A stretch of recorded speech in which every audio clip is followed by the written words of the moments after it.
Countdown. We're talking Super Bowl, right? How often do you think about it, right?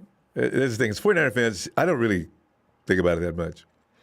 Think about how we missed it, but no. I haven't been watching any of the dailies, all the shows that come on, right?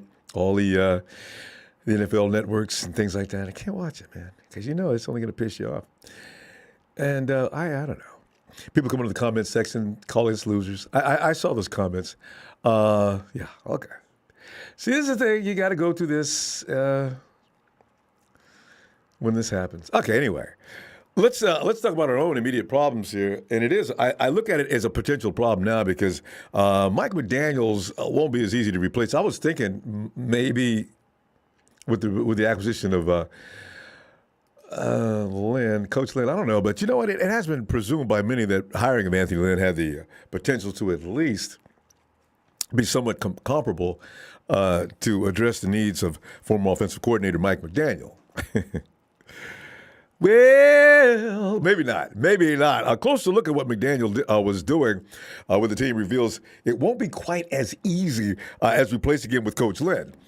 Tonight, we're taking your phone call for your thoughts on the effects of Mike McDaniel departure and how his exit could be an issue for the Niners offense. See, because they never really revealed what Mike was really doing up until now.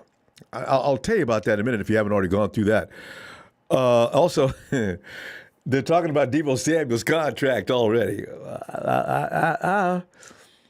I don't know. Do you get nervous when they start talking big money contracts? And not so much because of the money involved, because that's Ted's money. I don't care about that. What I do care about are the rules and regulations, the parameters that are set that could make it difficult to sign. I hate arbitration when they say the 49ers and said player have come to a standoff and you're not talking. Oh, man, what does that mean? So, then it becomes uncomfortable. So, but according to at Lombardi himself, Deebo Samuel set to paid in an undefined wide receiver market, ton of wiggle room at top. You look at DeAndre Hopkins getting paid $27.3 million. D-Hop's probably worth that when he's healthy. Julio Jones is probably not worth $22 million at this particular point in his career, right? Because Julio is going to give you 3 or 4 games a year now, and that's a lot of money to get for that amount of money. I mean, great job. You can get it, right? $22 million, yeah, come out, make about 5 or 6 catches. Oh, my hamstring. Y'all know what this means, don't you? I got to sit down for at least 4 weeks. So, days gone by, there's no better receiver in the NFL than Julio. But I think Julio's probably pretty much ready to go ahead and call it a career. Keenan Allen, I'd love to have Keenan Allen. He gets $20 million. Amari Cooper, who Dak, for some reason, can't throw it to him. Amari's at 20. Michael Thomas, 19.3. Michael Thomas that'd be a bargain for Michael Thomas, but Michael Thomas is getting to the point where he's doing his Julio a little sooner than he should. He's out most of the time, too, now.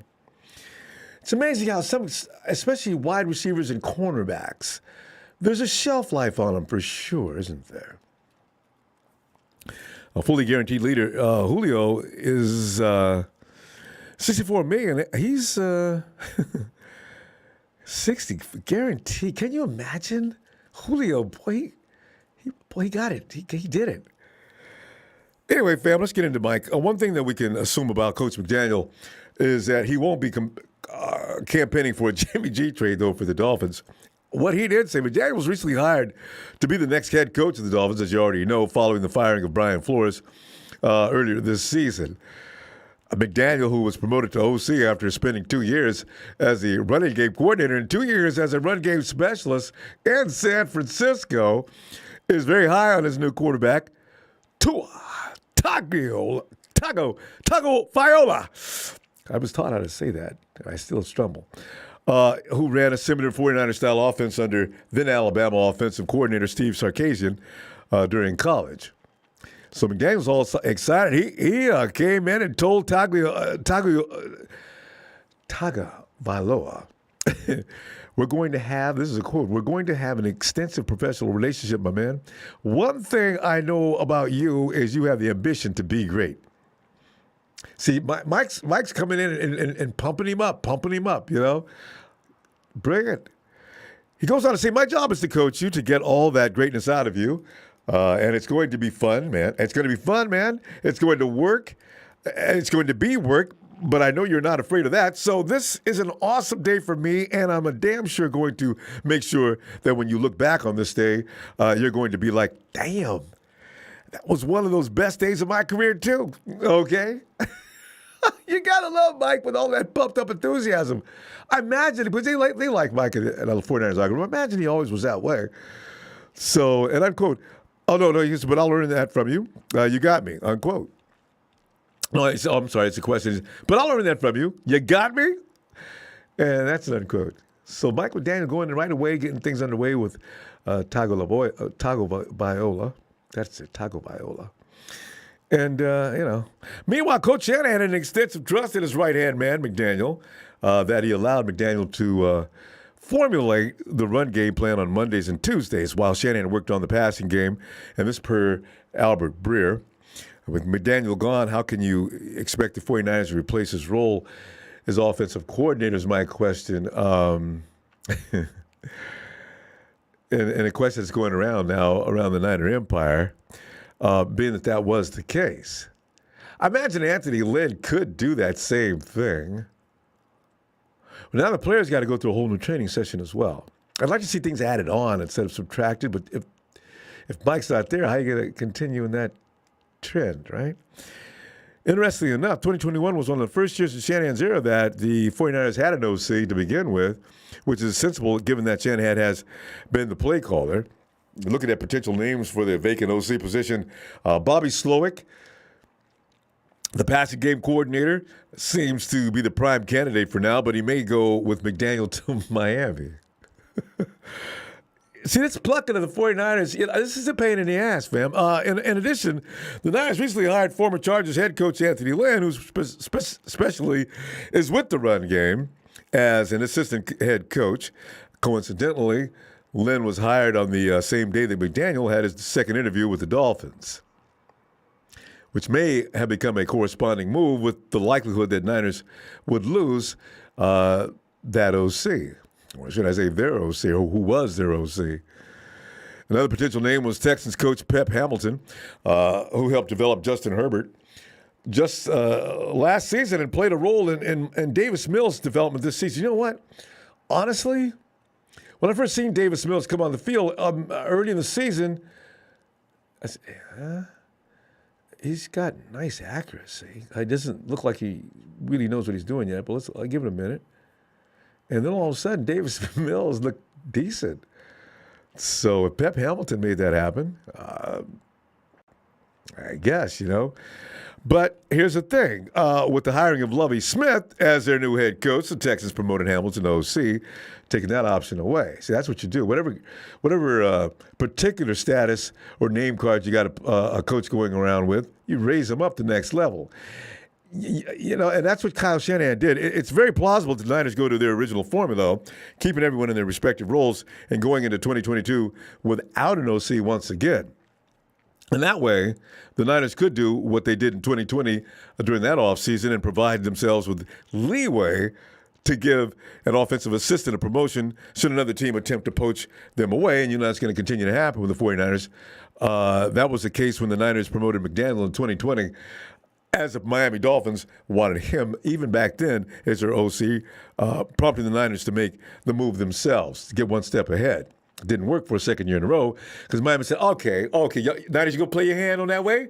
All right, we're going to call him over here and offer him the head coaching position.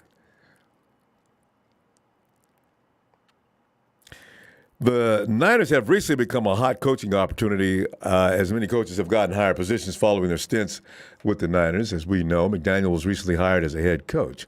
Robert Saleh landed the Jets job last offseason. Since then, he's made several phone calls back to San Francisco wondering if he could come back.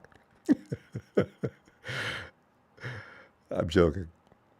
Other NFL teams, I mean, it's gotten to the point now that other teams don't even look around the league anymore. They just see who they could rob from Coach Shanahan and the 49ers because they like what we're doing. When you think about it, 2 out of 3 seasons in the NFC Championship, one of those seasons ended up in the Super Bowl. I can feel their pain, but I wish they, come on. Change the phone number at the end of the season so people don't know how to call us. D'Amico Ryans, after a single season, received a head coaching interview, although he declined a second one. And that list goes on and on. We can look forward for that trend to continue, fam, with the next offseason. But for now, Bobby Slowick may have the most potential to take over as the OC, or the position will remain vacant in 2021, with the latter being likely the option. Because Mike's going to say, listen, Slowick is really good. He's going to tell the Miami people that. And if we can get him over here, he's getting paid X amount of dollars. If we can raise beyond that, I think we can get Slowick. Okay, Mike, you got it. Go ahead. Call him.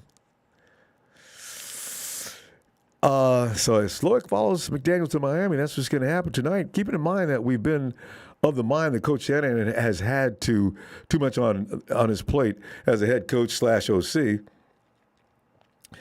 Are you at all concerned, since knowing exactly what Coach McDaniel was responsible for last season? And also, how much would you pay one of the most dynamic players? And I say that about Debo because Debo's already threatening now to kick a field goal to add to his arsenal of weapons. How much you pay Debo now? Looking at the numbers that I gave you earlier, and you probably already looked at the numbers, somewhere between 27 and 19, right? I would start at 21 in hopes of getting him for just under 25. I'll feel like I did a number. He'll know what you're doing, of course, but that's what I'd shoot for because, man, I tell you, Debo's going to be expensive, really expensive. And then you got Nick waiting in the wings. Matty, yes. Matty, man, because this is why I pick. Matty, we're not seeing you in a long time. I guess you've been down and out like a lot of us, right? About that not making it past the Rams. But good to hear from you, Matty. Shout out from Bend, Oregon, and go Niners. So, yeah. Let me put on my ears and see what we're talking about on this day. Where's my wire? Let me get hooked up here. I got to get some new headphones. These are falling apart right on my head. If you see something just suddenly fall off my head, it was my phones or my ears, right? Let's go check out. Go down Memphis, Tennessee way. Not only the home of Grand Ole Opry, but Papa Dragon Pop. Yo, Pop. What's up, Ronbo? What's up? Pop, I didn't really realize the magnitude of what Mike McDaniel was doing. I'm starting to be concerned now. I don't know if Anthony Lynn can just come and segue in and do the same things, or he could do more. I just need to see if that's going to be. But Pop, you're feeling on that. And how much you paying Debo Samuel? Oh, man. That really depends. You know what? I'll be straight up. At the beginning of the season, I wasn't thinking about paying him. And technically, they don't have to pay him. No. They can just play him. But I'm starting to notice that Debo's starting to get the royalty checks from his endorsements rolling. So, calling him into talk shows, he's famous. It's getting crazy. Nah, you're gonna make a lot of money off Debo. So, a player you make a lot of money off of, you gotta pay.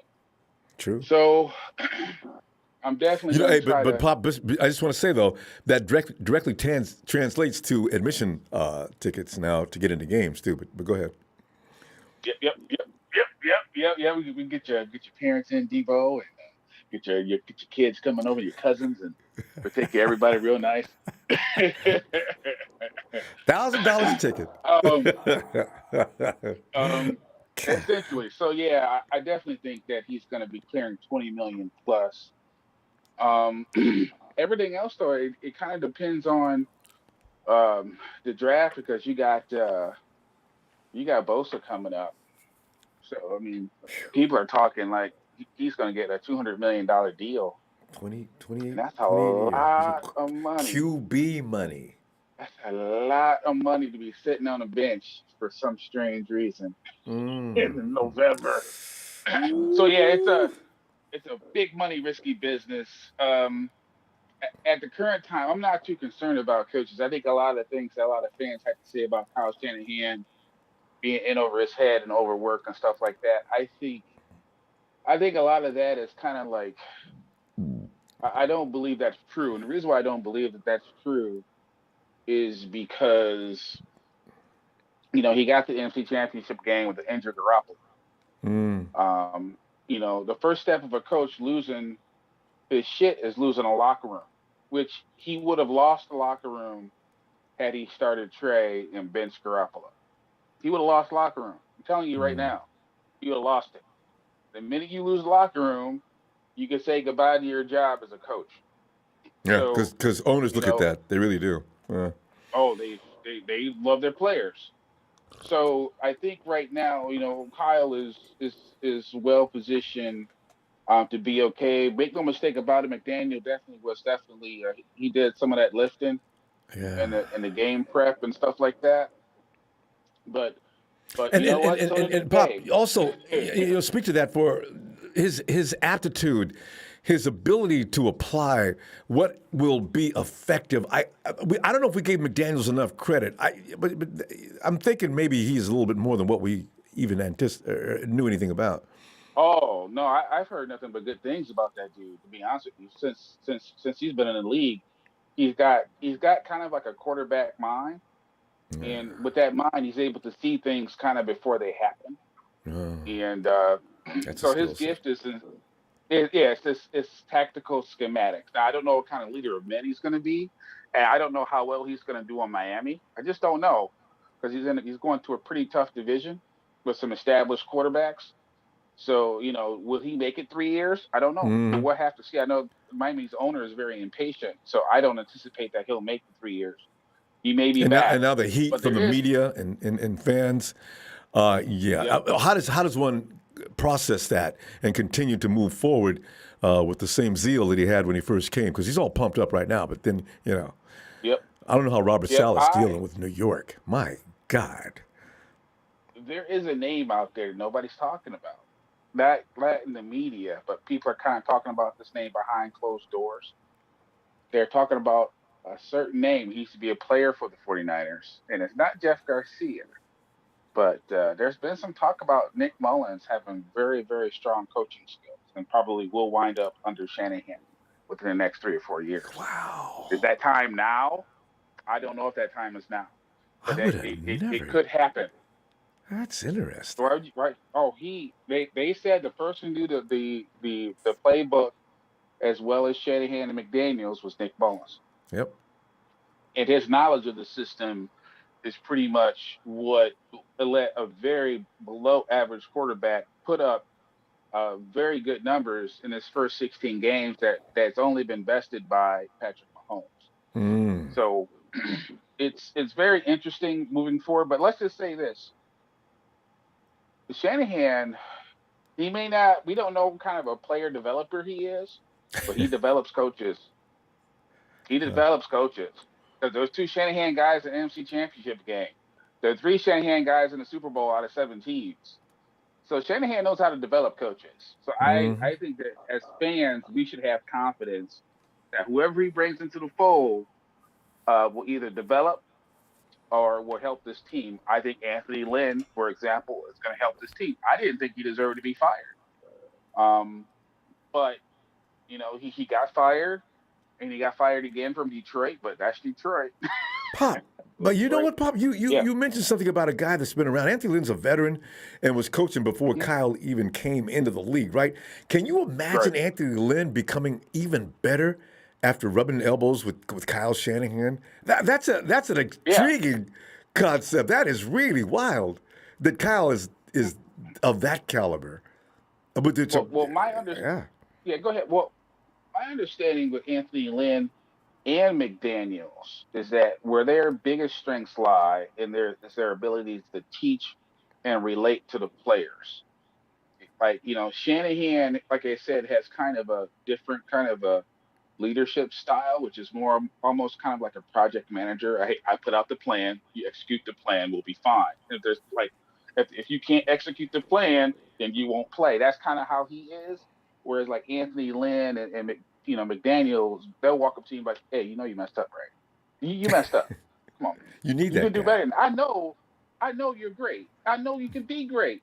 I know you can be on the cover of Wheaties. That's those two guys. Those two guys are very, very people oriented, Instead and of Cocoa Puffs. we'll get a lot of the players. So they're like, Yeah. I think his McVay-ish, personality is going to in a way, replace probably. McDaniel's. Yeah. Yeah, yeah. So he's going to replace McDaniel as far as personality wise. I don't know about the schematic side, but if you think that McDaniel is like, you know, if he's like why Kyle was successful, you're absolutely wrong. Kyle is really Yeah. successful because he's been in this business his On whole his life. own merits. Yeah. And he's brilliant. Exactly. He spent time on defense. He spent time on offense. Oh, So he knows we the could game get of into football. Kyle's actually his ability on defense, and I'd really love to pick his brain to see how much he knows because we know he's almost encyclopedic. But man, I really wonder how deep that goes. Bob, we're gonna. Yes, sir. Yeah, no, I was gonna say well, go ahead. I want to hear more about give me a little more because we're gonna hear more from Bob because guys. All right. All right. So yeah, so be on the lookout for some names that were probably attached to Kyle. Maybe some former players that might come in as either as assistants or as interns. That's going to happen. So he's going to start rebuilding that box full of coaches this off season. But you gotta have players at the same time, and we have a kind of a sticky situation on the offensive line, so that has to Oh, be taken care of.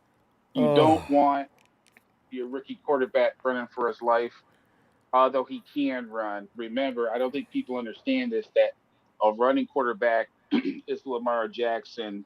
That's, but a scrambling quarterback is Russell Wilson.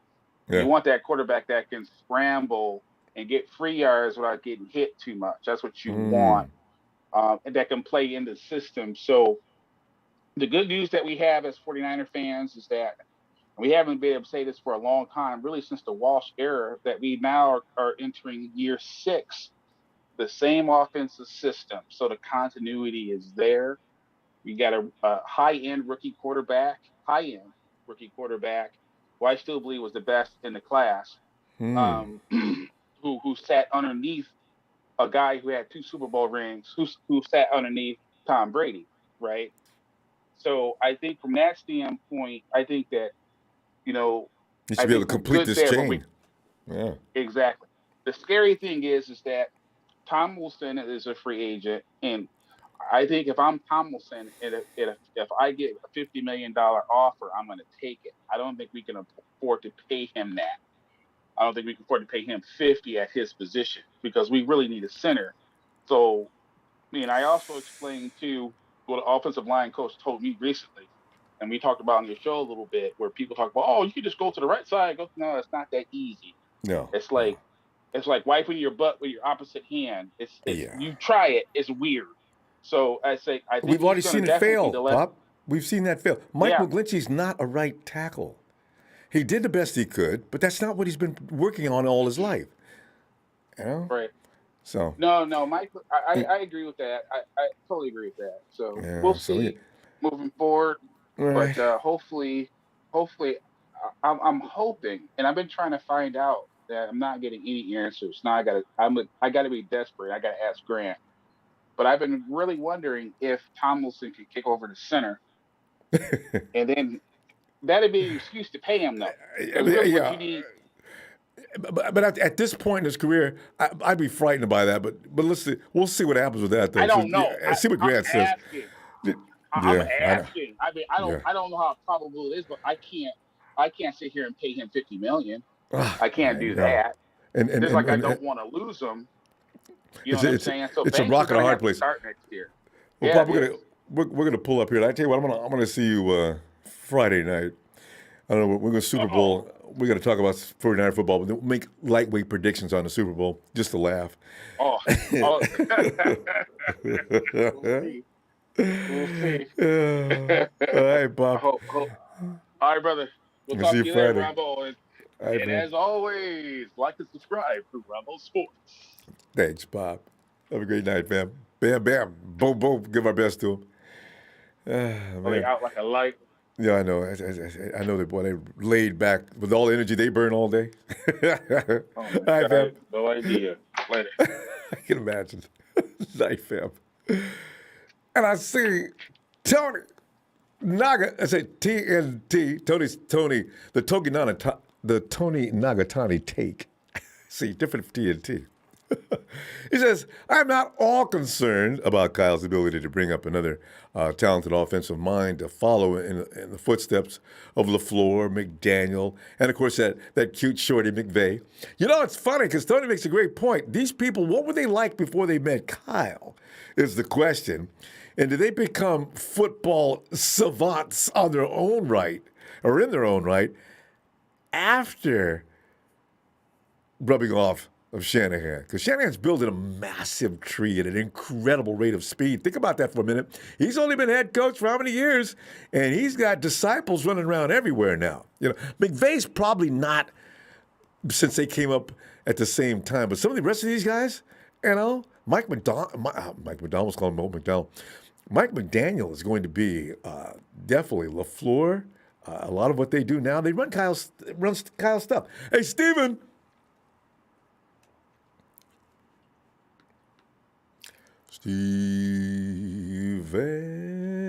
Steven. What's going on? Hey, Steven. Come on in, man. Yeah, we're just burning up time with the red and gold, Ooh, you know, how we do. Because, it's been a while since I've been on here. Yeah, have we talked since the Super Bowl misery? I don't think so. Mm-mm. Yeah, I don't blame We you. haven't talked since before the NFC Championship game. Yeah. The boys been caught up. Mm. But It's funny. There's been some people. I remember there was people like after the last Super Bowl, I hadn't heard from in a year, and I forgot about it. I said, "Yeah, you know, pretty traumatic experience going through losing that Super Bowl, man. You know, but I'm back now, and we look like we're doing all right. You know, hey, Steven, we take football seriously, don't we? I'm telling you, it messes with your life. You can't Ronbo. even carry on as usual. Man, Ronbo, I was sweating bullets so much, my Apple Watch was thinking I was exercising, and all I was doing was sitting down. Watch it. No. It's crazy. That's what happens, though. You got a game that comes on once a week. It's not like basketball where you get a game every other day, and someday you got 2, 3, 4 a week. Baseball, you can watch. Baseball's going on every day. Hell, they overplay baseball, right? But football. Exactly. Same thing with NBA, too. Yeah. It's a game almost every goddamn day. So, you know, football's it's premium entertainment. You got to wait all week long. The season seems like it goes by in a heartbeat. And players get injured because it's such a violent game. And now you got to wait for that guy to get back before your team's up to its highest level. And it's just, your nerves are being worked all the time. It's just as stressful being a fan of the game as, I won't say this for as much as it's being a player, but still, we go through strain and stress. But yeah, Mike McDaniel has left us now. And, you know, from what we just talked about, Pop, though. Hightower's gone, too. Yeah. Yeah. And we picked up, the head coach from the Chargers. I still never understand how the organization somehow managed to convince the head coach of the Chargers, who had a decently winning season, to take a demotion as an assistant head coach. See, Steven, you point to something right there. That's how Kyle Shanahan, that's what he's becoming in this league. He played mind game. He played a damn good mind game. It still bugs me because I'm like, how did you manage to do that? How did you manage to convince someone to take a demotion to join a team that literally the season, we weren't even that good. Like, we got really good towards the end, but in the very beginning, it was like there was no chemistry, there was no identity, there was nothing. There was nothing for us. And it's like I take our loss in stride because it's like, first, we weren't even supposed to be there. And if we would have made it to the Super Bowl, it would have been funny because it would have been like, well, we made it to the playoffs because of the Rams, and we made it to the Super Bowl because of the Rams. You know? But here's the thing. We've got so many free agents, like an entire second team of free agents ready to go. And, Laken Tomlinson, Trent Williams has expressed how much he really wants him to come back. Yep. DJ Jones is on I think Marquise Hurst, Contavious Street. Who else? Hey, wait, Steven, man. back up. Josh Norman, but we can go. Are you still signing Hurst? Because I'm letting Hurst go. Ooh. And I say that because he's not going to play anyway. He's got that calf from hell that stayed hurt all year long. When he in preseason says, "Whoa, we got something here, don't we?" And we never seen him again. That is true. Hey, you know what? You know what also has been bugging me too, and I've been seeing a lot of it, and I don't know if anyone else has been seeing it, is why am I seeing so many correlations with Tom Brady coming out of retirement in the 49ers in the same sentence? I listened to a show today, and the guy went on and on about how the Bucs are not going to do anything with Tom Brady's contract until June 1st, and also the Bucs, any trades or things like that are going on, the Bucs are not willing to re-sign Tom for whatever amount of money and run the risk of having to eat that too. But Brady, his dream come true would most likely be to come back and finish his career in San Francisco, and you let Trey Lance sit behind him for a year or so, and you go from there and see what you can do with that. And they're going on and on with all the pros. And Steven, did you look at any of the cons when you mentioned that, when you think about that? Because now you set back the program a little bit, hoping that Brady's going to come out and do his thing. Yeah, I'm not. Well, I don't know about that. Here's the thing. It'll slow down the process that Kyle is trying to create. Right? Because again, it comes to that captain, I'm captain, you're captain, kind of syndrome where it's like, let me run the game, and then Kyle's not like that. I mean, we saw what happened when Ayuk tried to do it. Ayuk got benched for damn near the entire season. Calf injury, my ass. And they made it public. Man. We got to hear things. Yeah. And so it's like, the only pro that I can see Tom Brady being signed with the 49ers and sitting behind Trey Lance is fixing what we all see in the room. The main elephant in the room is fixing Trey Lance's throwing motion. Homeboy has a horrible launch, but he somehow manages to get the ball where it needs to be. And Stephen, but before you go to the next point, though, here's what I see Jed York being intrigued. He doesn't step on any toes the people below him, but I can see him now. John, Kyle, can I talk to you guys for a moment? Yeah. Listen, I hope you guys look at this beyond a novel idea, but I've got sources that say Tom Brady would love to finish with us here. And I don't want you guys to make any quick decision right now. I just want you to know that I'm all in favor of it. Now the pressure's on, right? I'm John Lynch, and he comes in here and says that to me, basically tells me, sign him, without saying sign him, right? Now what do? You make the deal. Man, you basically throw out the whole book. You're just like, okay, well, do I want to sign Brady? Someone who has back-to-back, Super Bowl wins, has more Super Bowl rings on his fingers than any other athlete does in any sport. This is something that you have to think twice about. I've established this whole machine, and then in order to bring this persona in, I have to dismantle the whole thing and just build around this and this. Well, Stephen, maybe not. But Tom knows everything Kyle's doing. The only thing Tom doesn't really do well, he doesn't work with a running back system where he's not running out to run in the zone stretch and all that stuff. Tom likes to rely on his own devices to get done what he's going to get done. And you're going to take that away from him. You're not going to get him to sign anything anyway. So Jed or John has a talk to Kyle and say, listen, have you got the flexibility to deal with this for the next 2 years? And then Kyle's going to bring up the very legitimate argument of saying, listen, we're going to stop what we're doing here just to bring in Brady, who just retired.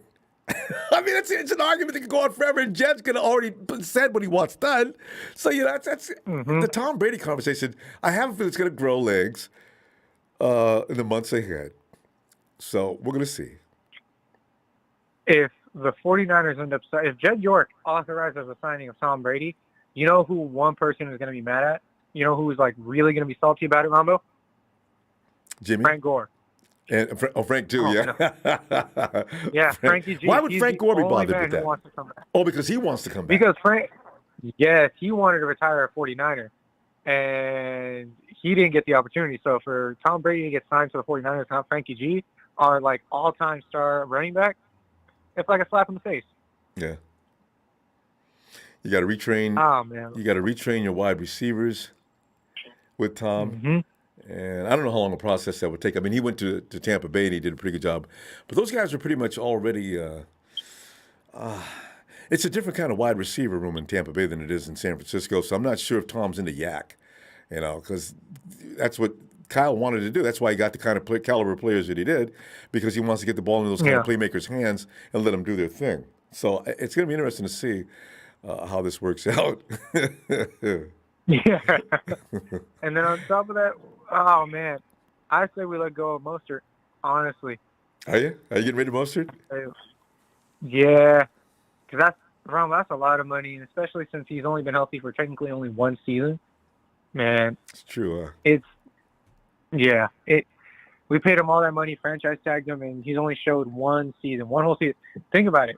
I think we franchise tagged Jimmy Garoppolo too, and Jimmy Garoppolo has played more games than Raheem Mostert. Honestly, when you think about it, you never. You know what? They're gonna get a good look at him, because the problem is, if he's healthy, you're going to probably end up in the playoffs to the final end. The guy's unbelievable. I don't know what he's going to look like coming off that injury, though, Steven. I really wonder about that. Though. No. So that kind of injury he got, Ronbo, is going to take years and years to heal right. So there you go. Even with modern sports medicine, it's just going to be a while. He's not going to be the same, unfortunately. Same thing with Jason Verrett. As much as I love Jason Verrett, he's got to walk too. Took him 2 years last time. I tell you what, we're gonna go ahead and good stuff, Steven. We're gonna have plenty of talks like this for the next 2 or 3 weeks until they get back into the draft. So I'll see you Friday if you have time. All right. I'll see you Friday, Ronbo. All right, Phil. Have a great night. Thanks, Steven. You too. Bye. And Tony. Ronbo. What's happening, bro? I tell you, man, we're just sitting here. We're getting into reflective things tonight. I can see right now, because I'm concerned about Mike McDaniel, but you know what Pop said makes a lot of sense. Tom, I mean, what Mike McDaniel is what Kyle Shanahan pretty much. I don't know fully if I could say he is the creation of Shanahan, because I think a guy with above average intelligence. I mean, he went to Yale, for God's sakes, right? So you can't everybody can't get into Yale. If you want to apply that intelligence or that aptitude and IQ to football, of course you're probably going to be brilliant, right? So you are dealing with Kyle Shanahan, and then you become this thing that's just beyond belief, and other owners notice and they say, listen, why don't we drag that guy out from underneath Shanahan and get him over here, and then we get we get some of what Shanahan does plus what this guy has to offer. And we're going to get that a lot, Tony. We got a great coach. It's not going to be a mystery to anybody. They're going to take him from us and offer him more money, with Shanahan's blessing, apparently. Well, Shanahan's blessing makes that another conversation in itself, doesn't it? And I know how you feel about Kyle's. Yeah, but go ahead. Have you? I'm going to stick up for Kyle. I stick up for him sometimes, but have you ever played? Do you play chess, Ronbo? No, never could get into chess. No, I've always appreciated people who could. But go ahead. Good. All right. Well, forget the chess thing. We'll go a different angle. Like, say Kyle is the man that taught all these people. McDaniel, I don't like him anyway, to be quite honest. He comes across as a smart ass in his interviews. And I think this guy, the new guy, he's been around a lot longer. I like his demeanour. He speaks up. He speaks to the players if they do something wrong. But my point is, you teach these guys. Now, everyone's playing Kyle Shanahan football, but do they have the same mind as Kyle to expand it beyond what they know to beat him? You know what I'm saying? A solid point. They know what they know, but have they got the minds to expand it to a point where they become more superior than Kyle Shanahan? And we've not seen that yet. Remember how he spanked LaFleur when his first year? That's He's right. been spanking McVay forever. You know, I agree. I understand that completely. So that's the $1 million question. And when you are the teacher, like just say sometimes, let's do this one. Sometimes you mention martial arts. I was getting ready to tell you about that. Yeah, go ahead. Okay, so your sensei or whatever the hell he is, he's not going to show you every trick in the book, especially if he sees you as a fit, solid dude, where if he gives you all his secrets, you're going to kick his ass and make him look like an idiot in front of the whole class. Yeah. So Shanahan, the same thing, you know what I mean? He's going to teach him, but he's going to keep some things in his back pocket for later on. You know what I mean? Just like every other master there that's ever played a game or has been a teacher of some sort. They never give you every single thing that they know. Never. No, that's it. And that's exactly what Master Yu used to do. I studied Taekwondo forever. And Master Yu, he'd teach you things. You became efficient. You thought you were hot stuff. And then all of a sudden he'd have that day where he'd call you out and he wanted to spar with you. And you'd come at him with, flying, because he doesn't want you to hold back any technique. He thought you were a wuss if you did. And we'd come at him with everything. You'd still end up laying on the floor with him looking at the rest of the class, explaining what you just did wrong. Now, this is what happens to a bloke that thinks he's cocky. Yeah. And he pops you one in the chin, you know what I mean? Yeah. The other thing is to just to confuse these other guys when you're playing Kyle Shanahan football. I mean, in my personal opinion anyway, is if you have a look at the games where we put up a substantial amount of points, like in the 30s, and we had a couple of 40 burgers there a few years back, all Kyle has to do is don't just use two receivers like Debo and Ayuk, you know? Confuse the shit out of them. Yes. Use, what's his name, the tight end? Right George Kittle? On my tongue. Kittle. No, the other one. Oh, Ross Dwelly? Dwelly, right? Dwelly. Okay. Hit Dwelly with the first play. The next play, hit Debo. The next play, hit Juszczyk. The next play. So you're hitting all different players. Then how the hell are they going to line up? Who the hell are they going to know who to mark next? So Tony, basically, you're saying he thinks he knows me, and I'm going to go in a direction that he doesn't really know how to deal with. I'm going to do the unexpected. I'm going to confuse the shit out of you because you don't know who the hell I'm going to throw the ball to next after I've just thrown it to 6 different receivers. Or there's other formations and things you could fool them with too, Cody. You can do a number of things that they're expecting and just don't do it. Now they don't, everything they thought they were going to be able to combat, they can't.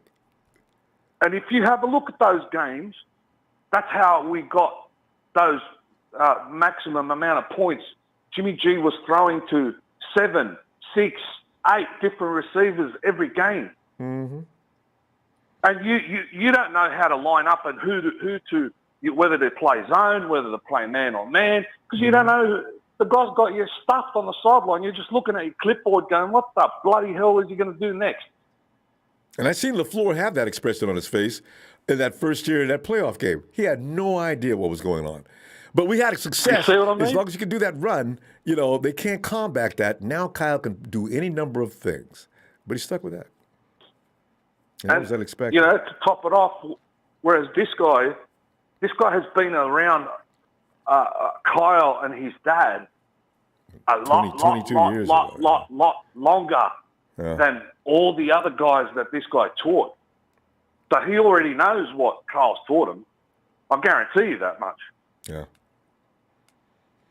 You know what I mean? So I'm not worried at all. Yeah.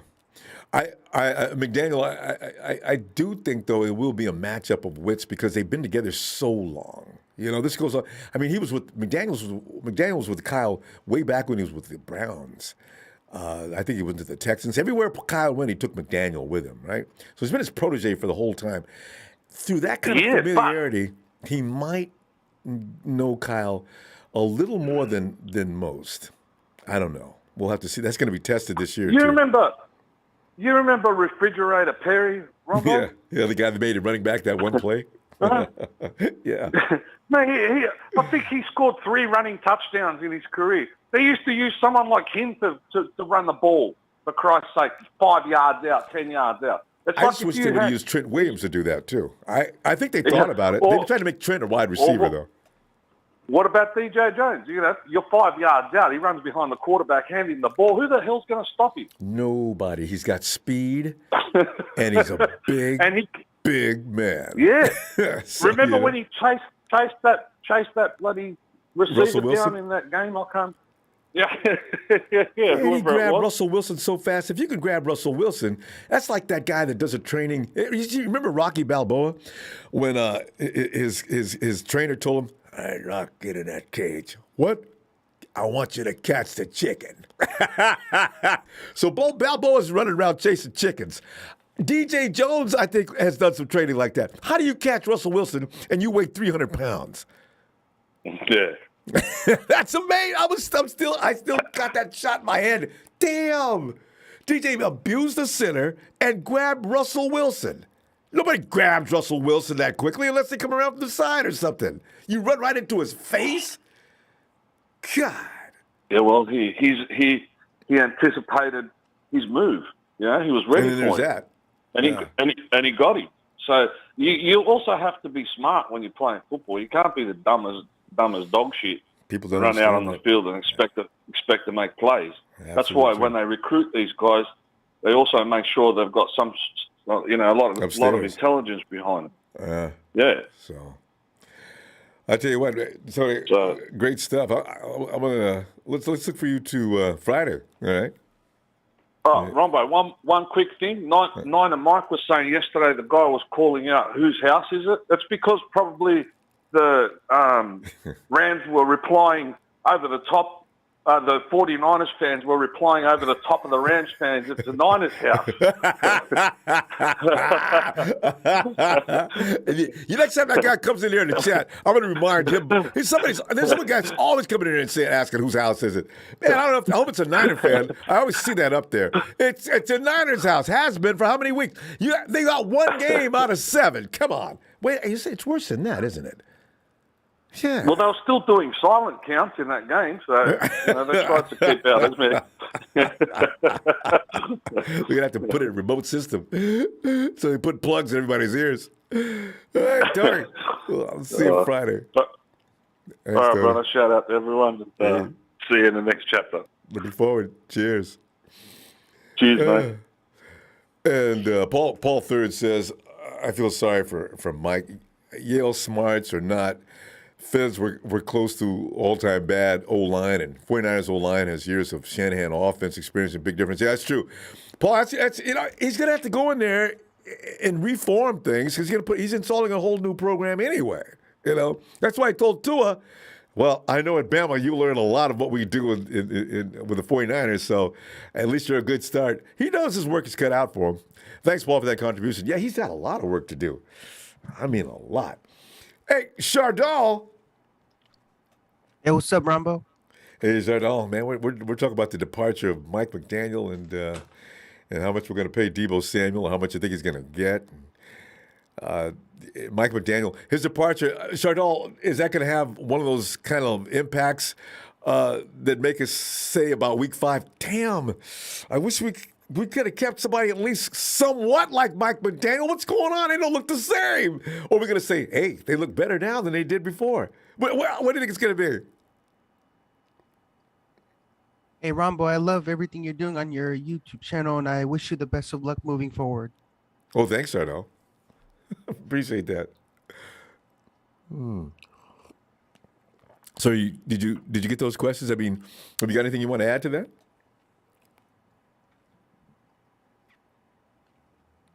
Did Chardal leave? Chardal?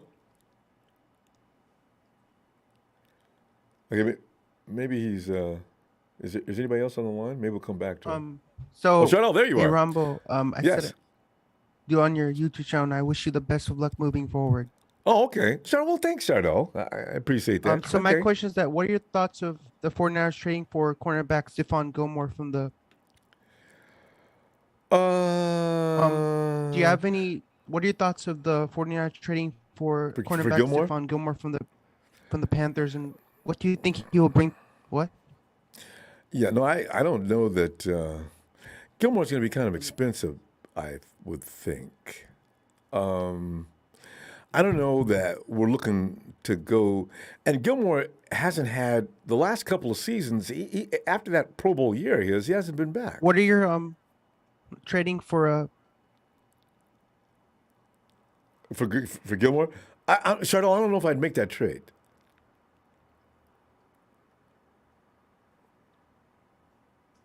Chardell?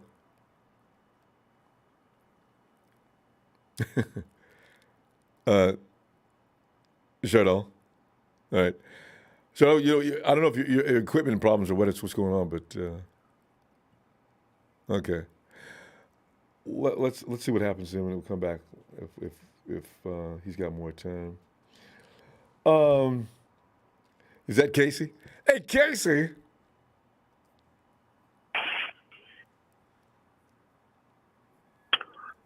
the second question is that the San Francisco 49ers have more than 30 players to hit free agency in 2022. Oh, sorry, Out of those, who do you think we will sign and who do you think we will let go?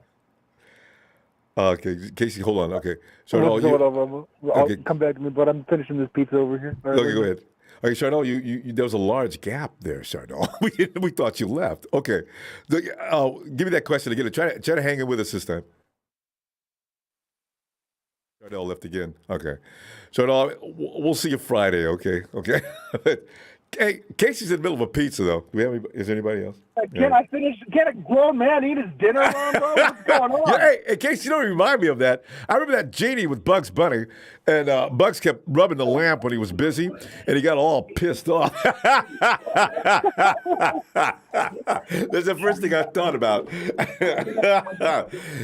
We'll be back. Okay, go ahead, finish the pizza.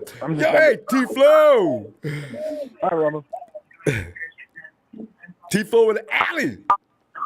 Hey, what up, Ronbo? Hey, T-Flow. Hey, Allie. T-Flow, man, we're sitting there tripping on Mike McDaniel. I didn't really realize all of what Mike McDaniel was doing until I saw a report.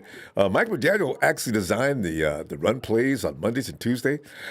And then Kyle did the passing plays. So they divided up the workload so Kyle wasn't doing the whole show, right? So that's just, really? Okay, I didn't know that. Oh yeah. That was the main reason why we kept McDaniel, because and LaFleur left. LaFleur was the passing game coordinator, and McDaniel was a running game. But don't forget, we got Anthony Lynn. He's also a running game. Yeah, he also designs runs too. He's also a running guru too. Yeah. So and not only that, we came up with a player that we know the players will respect because he's a former player himself. That's a good point too. And with that much experience, you got to listen to him. Yeah. Yeah, and not only that, like so whenever anybody who comes, they're actually going to listen to him because just remember I told you on Monday or Tuesday, Brandon Ayuk, when he first met him, he thought he was weird. So I'm pretty sure like he wasn't really paying attention to what he was saying. I'm pretty sure it took time. So him going to Miami, hey, that's on him because. You know what? Especially with the scandal going on with Miami, the coach had 2 wins this season. So I guess he might not be there long. If they continue behaving like they have been, I mean, Mike's got to go in there. Do they look at him as an upgrade? That's another interesting point. Bringing in Mike McDaniel, getting rid of Flores, but Flores had some other issues with him that you're talking about too. That he wasn't going along with losing ball games. They thought that Flores didn't appreciate Tua, and if it had it his way, it would have been they would have switched quarterbacks. I don't know if the owner was really taking all that stuff personally. Apparently he was. So, Mike McDaniel may have got himself over his head. I wouldn't have signed him. I agree. I don't know if that was a good idea to go with Miami, especially a hotbed of problems that they got now. I'm pretty sure McDaniel was like, you know what, this is the first gig I'm ever going to have, so I might as well jump on it and make the money. Oh, might as well. Yeah, I tell you, that's still. I'd rather go to a place where I know that it's a working environment. I got the clay right there I can work with. If I got to go in there and fix things first before I can even start to get work, it's like buying a house. I got to put in $300,000 or $400,000 before I can even live in it. No, I don't want this. Somebody, what did you do? Well, all we can do is wish him luck, T-Flow. But that could be a mess. Yeah, it's going to be a mess. But the one thing that I'm just worried about is, what is Kyle Shanahan going to do? Is he really going to deflect of what he's done with the team, or just in coaching generally when it comes to big games like the Super Bowl? Like again in the fourth quarter, he can't score points. In the fourth quarter, the big names that we have are yet to be found. So, like, what's going on? Like, what is he going to do? Hopefully, Anthony Lynn will get. Well, you know what? Won't be a yes man because we all know McDaniel is. I'm pretty sure he's a yes man to. You think to Mike Kyle. was a yes man? Do you really? Look at him. Look how quirky he is. But him and Kyle were bros from way back, though. At some point, yeah. Mike had to tell Kyle to step off, because the relationship was to the point probably where Kyle came and says, Mike, I don't like that. Kyle, you know what? Here's the thing. You gave me this job. Now let me do it. And why don't you, take it seriously or something like that? That conversation is going to finally happen, right? Well, if that was the case when it came to the running calls, when it came to the fourth quarter, how come Debo wasn't really getting no calls? Yeah, I don't know. I don't know how much Mike makes the calls though. I think mostly, I think Kyle's doing the game calls, right? Yeah, but if there were boys where he would put them on check, he would be like, I'm seeing this. This is what I'm seeing. Why don't you do it? Yeah. Because this is what we can. Like we can do a swing toss. We can do this. A bootleg RPO or something. But then again, so that's what I'm just worried about. It's just Kyle Shanahan. He's the one that's going to get us as far, not the coordinators. We'll see in my opinion, what he can do because he kind of choked, when it came to big games, both Super Bowls, and you see coming to the championship game. There was no really there was no really tricks, right? There was no really trick plays or like new plays that were like, wow, that was a nice play by Kyle. There was none of that. And I tell you what, T-Flow, it's been said that Kyle takes in all the opinions during the game as to what's the next thing we should be doing, and he digests it real quickly and he makes his own decisions. I often wonder, after the decision has been made, do the coaches sit back and say, that's not what I would have done? So, now we're in a hole again. But do you bring that in Kyle's face later? I mean, especially if you're Mike McDaniel, you've been knowing Kyle for a long time. Yeah, because right now, I think right now it's just on Kyle. Like the focus of coordinators is that we got to get at least a better quarterbacks coach that would actually make our quarterbacks better and progress instead of hitting a plateau. Because so far with Jimmy Garoppolo, we hit a plateau after year one. Like me, you, and probably everybody else was waiting for Jimmy Garoppolo to be, what we expected of him when he was for the first 5 games that he played when he first came with the Niners. We all thought and not even us, even the media, even all the sports professionals were saying, give him a year under the offense with Kyle Shanahan. Man, he's been in there 4 years and he still looks the same. Well, this is the thing. You can only strip a quarterback's identity so far before you render him kind of like impotent, right? But if Jimmy would have been able to, because you heard what Belichick said, right? Belichick says I wouldn't have used him like that because he knows Jimmy more than Kyle at some point. So you don't go out there and restrict him to this, and this. You're saying but that's my point of getting a quarterback coach who knows how to make him progress. Will Kyle still accept it though? So far, yeah, that's the main thing. Will Kyle do it? Because we need a quarterback coach that's going to make him progress. That's going to make him do this. Because I told one of my buddy friends, he wants Tom Brady to come. I'm going to think about it. You think Tom Brady will come where basically Bruce Arians, he had to put Bruce Arians on check. And because ain't that the truth? You're going to put Kyle on check? Yeah. Bruce, do you really think just let me handle this? I got it. Yeah. Do you think Kyle will literally go ahead, Mr. Brady, with your 7 Super Bowl rings? Go ahead. Take it. Or he ain't like that. Or is it gonna be like, I'm the head coach. They pay me to be the head coach. You play to play, and I'm coaching you. You play what I tell you to play. Right, and remember, you wanted to come here to finish up your career, so exactly. So we're doing a favor for you. Yeah. So that's the main thing. Is to me is all Kyle Shanahan. How is his ego going to be? Is he going to get off his high horse because he hasn't really won anything yet? For him to even think remotely, he's like a Bill Belichick who won multiple Super Bowls with Tom. So with Tom, but still, he won multiple Super Bowls. He can't be like a Bill Belichick. I do wonder, though, Mike McDaniel, I'd love to know, and I understand the Raiders aren't really all excited about having him over there in Vegas, but I'd like to know the relationship between Tom and Mike, and who was really running that offense. Was it Mike or was it Tom? We'll find out. Wow. We will find out. Yeah, because, well, you know what? What did you think, though, this last year with, we're not, everybody's, Mac Jones, I'm not sure, I don't have any full opinion about him yet, but that was McDaniel teaching him what to do. What'd you think of that?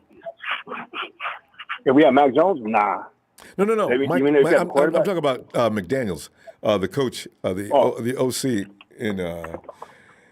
in New England. You know, because Mac Jones, everything Mac Jones knows is through Josh McDaniels. So I'm wondering, you know, did Tom take his direction from Josh, or did Josh just sort of sit back out of the way? How'd that work? I'm pretty sure Josh sit back out of the way because if you look at when it came to plays, you never seen really him firing up the offense.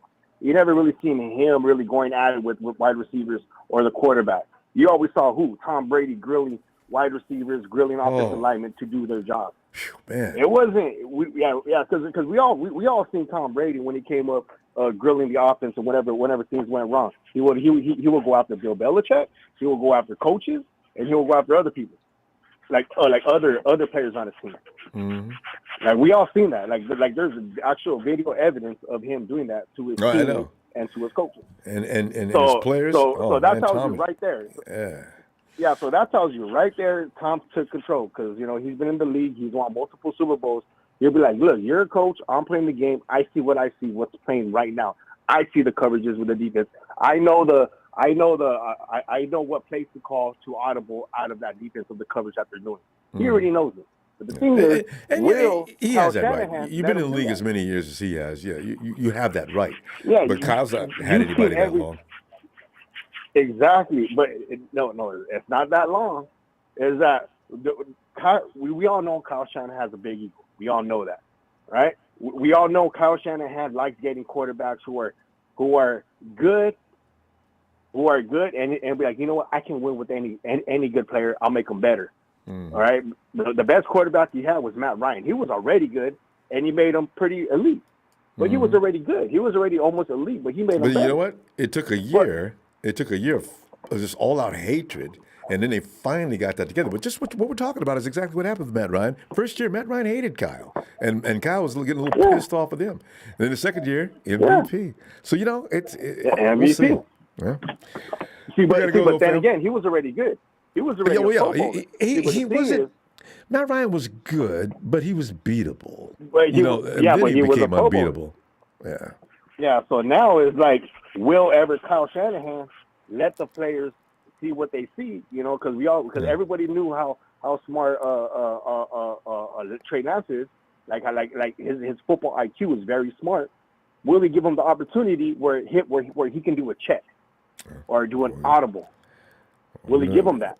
Or it's the same thing. I'm the star. This is my team. I'm the star. I take the credit for the win. It's probably too soon to ask for that anyway. But in a couple of years, I'd like to see that, though. Because, you know, we're talking about a kid that just got out of school and didn't play that much college ball. Yeah, but will we have a couple of years?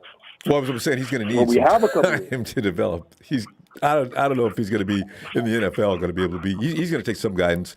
But he could develop quickly. And, yeah, it's going to take at least 2 seasons. So, because you look at Josh Norman. I mean, not Josh Norman. You said it right? Josh Allen. Yeah, you look at Josh Allen. Yeah, Josh Allen looked like garbage his first year. The ball was going everywhere. And then after a while, he settled in the NFL. The second year, he got better. Same thing with Peyton Manning. First year, he looked horrible too. Yeah, well, that's what I'm saying. I was answering your question though. You say, will he do that with Trey? Not right away. He's going to take a little polish, but maybe later. I think in order for that to happen, we need to really get a good quarterback coach that we know that's successful of making quarterbacks better to make them strike. Keep on moving the needle up. We're gonna find out though. So far, our QB coach. Yeah, Scangarella. Not that good. Kyle likes him. We got to go, though, fam. I tell you what, you and Allie have a great night, and I'll be back Friday. All right, Ronbo, have a good night. You too, fam. Thanks. Night, Allie. Good night. Good night. Night. Let's get a little night of time. Yeah. Let's get a little night of time.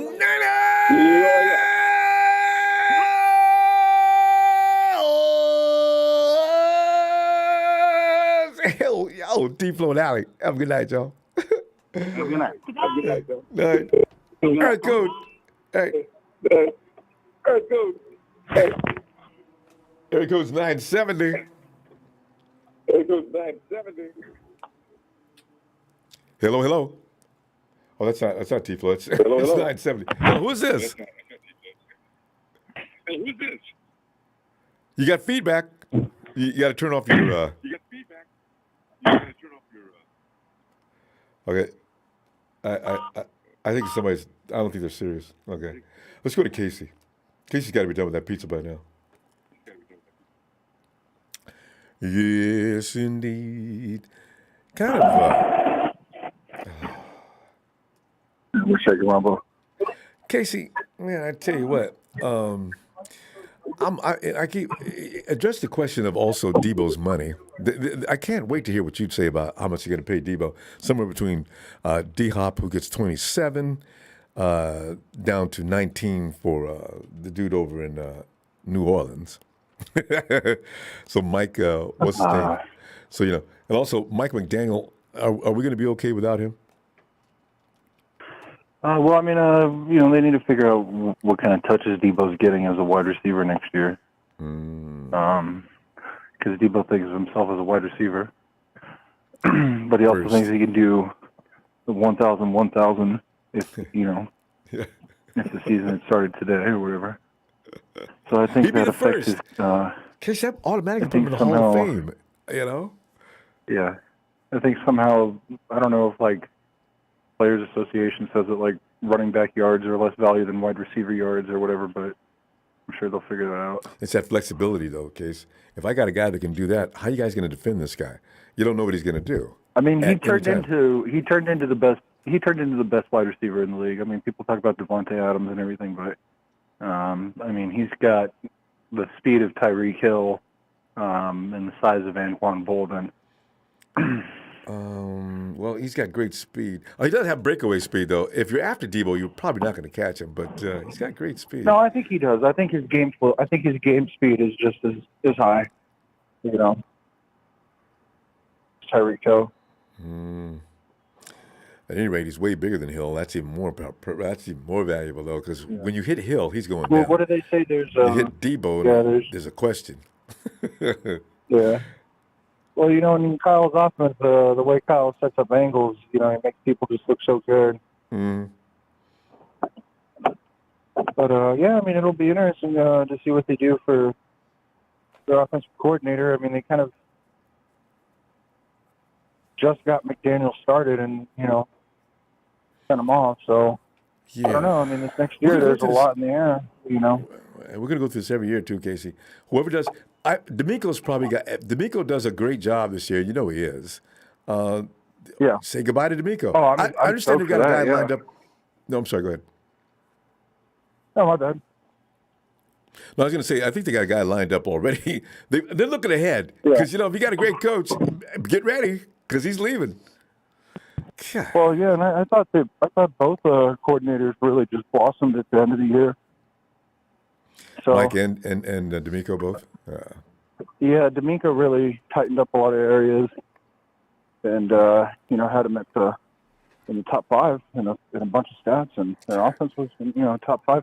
They were really good last year, I mean, kind of sit around here and go, geez, what have the Rams done? Well, the Rams beat what I think is the best team in the NFC last year. So I don't know, man. It could be a pretty crazy Super Bowl. It could be like Monday night versus Tuesday, like 50-48 or something.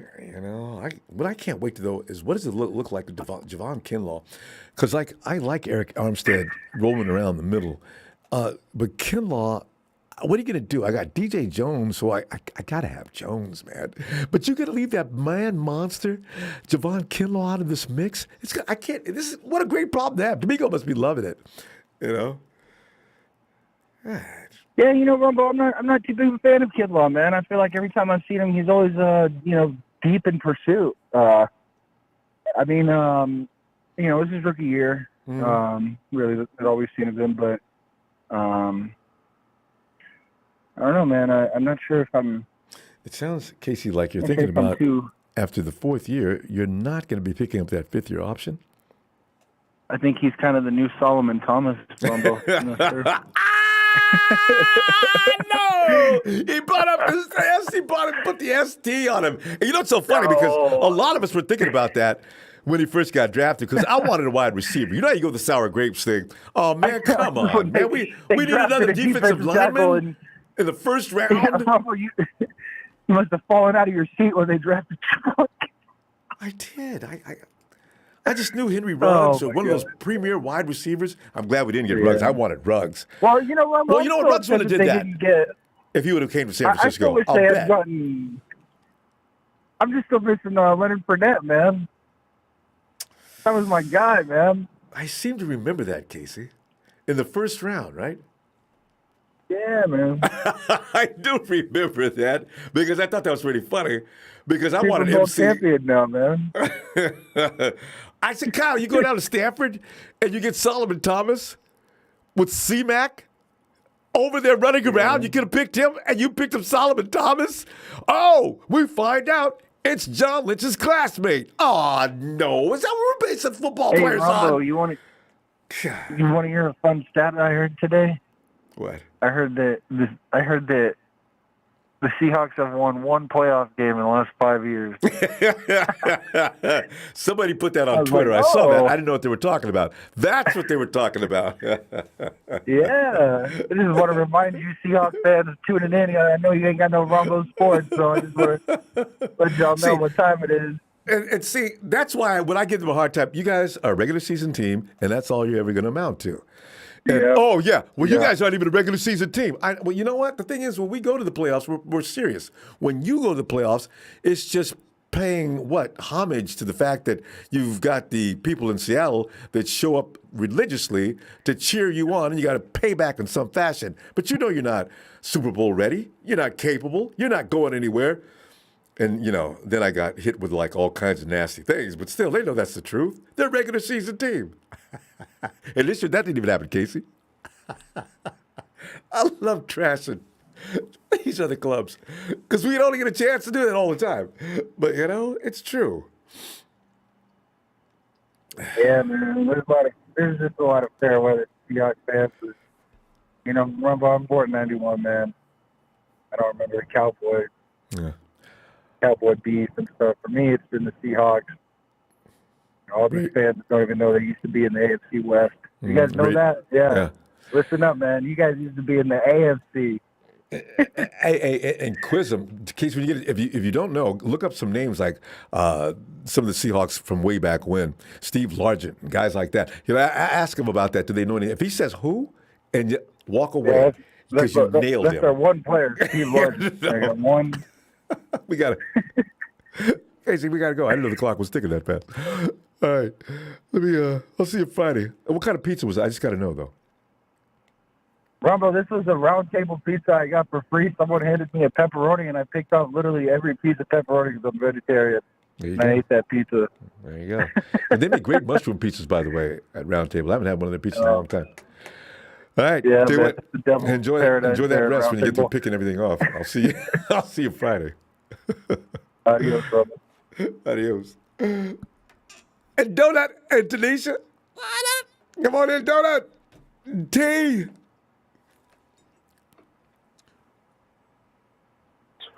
Ronbo, can you come back to us? Give We us can do like that. 2 or 3 calls, man. All right. All right. Okay, thank you. All right. And let's go check in on Ellis. Ellis and the squad. Ellis. Ron Bizzle. Ellis, as you know, we're looking at the damages of Black Friday. You know, Ellis, you know what I wish they do? Stop everything that's bad. No, Black Friday for Thanksgiving after. Okay, never mind. Anyway, we're looking at the results of everybody going around. We need a coach. What do we want to do? See what's going on in San Francisco. Kyle can't keep all those people. Let's just see if we can lure some over here. See, that's what everybody does now. We're the go-to place now. So we lost Mike McDaniel. Is that going to affect what we're doing in San Francisco next year? And how much are you going to pay Debo? Didn't he take somebody with him already? Not yet. He might take Slowick. If that happens, it's anticipated that's going to happen. Because he just got there. Yeah. You know?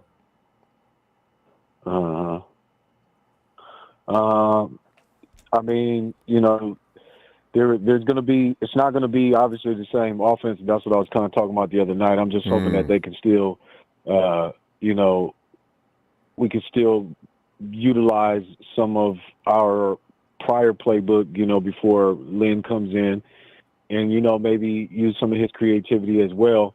And as long as we can get some execution out of it, you know, I don't really have a problem with it being, you know, a different look. You know, that would always be good because then we're less predictable. But it's got to be, you know, we got to have some firepower. One thing I want to see happen that I feel like the last few seasons we have not met the intensity or the level of the defense, and the defense has always outplayed the offense. Yeah. In my opinion, you know, You're everybody right. doesn't have to agree with me. I think most people But do. you know, from what I've seen, you know, aside of 2019, we did really well that year. We had a really powerful offense, but then there was still there were games where we were kind of, you know, lackluster and, you know, underachieving, and the defense seemed to always kind of be, you know, at a 10 a lot of the time, more than not, you know, but our offense wasn't always at a 10. So I just want to see the offense, you know, put up some more points. I want to see us, you know, just be more, you know, effective and give the defense something to look forward to. I always talk about, you know, it being discouraging for the defense to always have to clean up the mess that the offense makes, or, you know, having to, you know, like Kyle will, you know, make the plays or the calls that he does and, you know, punt it back to the other team, you know, saying, well, my defense is going to give me the ball back, instead of saying, nah, fuck that.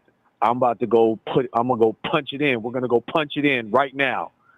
We're not taking you know, and I mean, with conviction, you know, with an attitude, and go and, you know, give our defense something to see. By damn, like, our coach isn't playing, you know, our offense isn't playing. They got our backs too. You know what I mean? You know, and some of the players individually have talked about that. George has talked about it before and highlighted, you know, wanting to do better on the offense, you know, for the defense, you know, for all the hard work they're putting in. Yep. You know, it has to be a balance. You know what I mean? Especially if we're going to be able to do well on the long haul. We got to put up more points each game. We got to be, you know, on a regular basis, I would say. The thing is, there are a lot of most teams. There's a few weak defenses around the NFL, but most teams put seemingly priority. One is to build a defense, because if you can, I'm trying to think, what's one of the worst defensive units in the NFL? Okay, you know what? The Hawks' defensive unit is questionable, but they seem to muscle up when they need to, which is really interesting. Can you think of another team in the league that has really a poor defense? The Texans are a work in progress. But that's what most teams are focused on, trying to build a defense. Even the 49ers, you see John Lynch making sure that pieces are in place every year to see if he can build a good defense. So it's really tough nowadays to get a balance, you know? Because I think more teams are really sold on making sure that defense is up to par. And they do the best they can with the offense with the money that's left.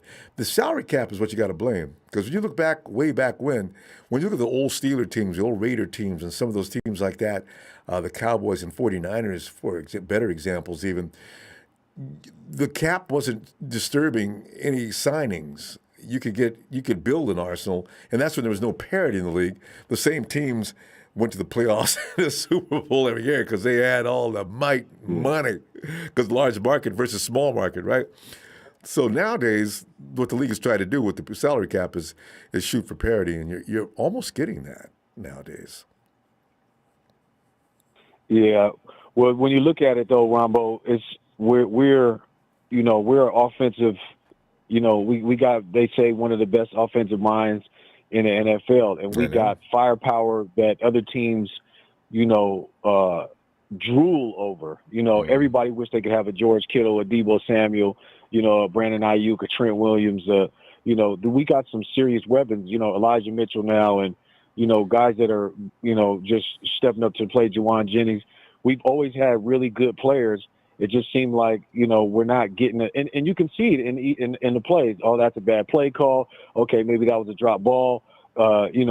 We got to execute, stuff like that. It's just, I think, just a little bit more like, discipline and playing it all the way out. And then also Kyle doing his damn job too, because he has a responsibility, calling certain plays on when it's 4th and 2 and you want to punt it. You go for it 3 times in a row with Trey Lance, but then in the last game, you punted on 4th and 2, or, just these decision making has to be sound all the way around. And it's not just our players. It's, it falls on Kyle as well. He didn't give, he gave Deebo the ball one time in the 4th quarter when he played the Rams just now. Did that in the Super Bowl That too. was stupid. Yep. The same shit he did in the Super Bowl. Exactly. So if Grant's going to do anything, I want him to start giving Kyle shit about that kind of stuff and hopefully pick at his conscience a little bit and make him start thinking, even though Kyle always says, no, I would have never changed that if I would have known how would have. Yeah. He'll explain too. Stop playing. Stop with the riddles, Kyle. Cut the shit. You screwed up. He probably lives in a world, Ronbo, where everybody constantly agrees with him and he wins every argument. Those kind of people, are very toxic to the environment and the people around them. Yeah. As good as he is a coach and all these other things, he's that much more. He's that much more a detriment. So he's got to get rid of that. And then I think we'll start to see our team do better, because there was a couple of games this year where it looked like Kyle started getting out of his way. There was a couple of games I was like, damn, he looks like, he was getting consistent. He was getting confident. He was making good decisions. You've seen him smiling a little more. You've seen our team offensively was looking good. It just, I don't know what happened after that. It started to seem like he deviated. He backed, he started going in reverse. But Kyle's got to get out the damn way too. You know what I mean? And stop exercising too much caution. Well, it looks like the phone lines are filling up now. Earlier we was lagging so we could stand, but we got to go now because the lines are filling up now. But appreciate you, fam. You know this. It's all gravy. Yeah, and, always, family. Much love. Appreciate you as always, Ronbo. Thank you for the platform, man. Right, make sure y'all hit the like and subscribe. Shout out to production. Shout out to the Night of Faithful. Mike, I can't wait to hear what Night of Mike got to say tonight. You know what I'm saying? He's been lighting it up. You know what I'm saying? Shout out to all the other good guys out there, man. And let's keep it locked and see what we got going on, y'all. Thanks, peace and love. All right, Night Ellis. Peace, and the squad. Amari, Zamari, Joshua, and Johnny. All right, fam. Bye, Ronbo. Hey, who I got? Who's that? Is that mine? It's Johnny. Hey, Johnny, how you doing? Good. I do it too. Listen, Deebo Samuel wants a whole lot of money. Peace and love. Is it?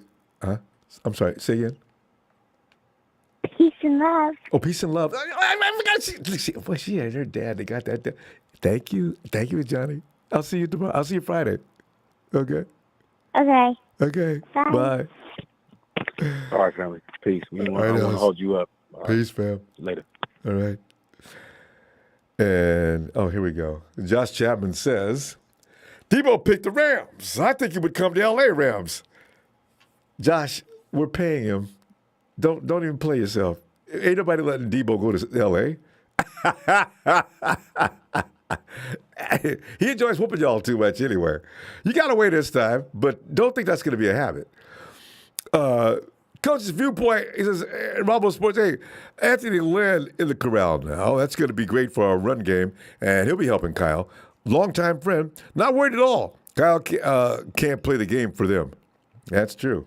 That's the bottom line. Kyle can lead them to water, but he can't make them drink.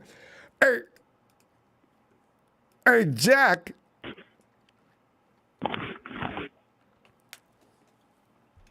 What's going on, Rambo? Jack, man, we're just sitting back here, man. We're wondering if we're going to survive. You know, we've seen coaches come and go, but I'm not sure how deep the connection was in the successes of Mike McDaniel as far as his input. We're going to find out. I don't want to find out that, oh, man. Man, we didn't know Mike McDaniel, man. That dude, man, we haven't won a game in 3 weeks, man. And look at some of the offensive things that are going on. Is that Mike McDaniel's absence? You know, I wonder if we can be saying things like that or what. I don't know, Jack. What are you thinking?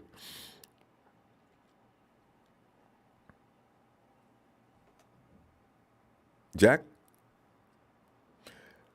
Our phone lines are doing weird things tonight. And then, by the way, if you did get cut off, remember, we didn't do it. So, get back in here. Yo, are we going to ice? All right. Ice! What up, Iceman in the house? Ronbo, riggedy, Ronbo. The little one of Anita sleeping.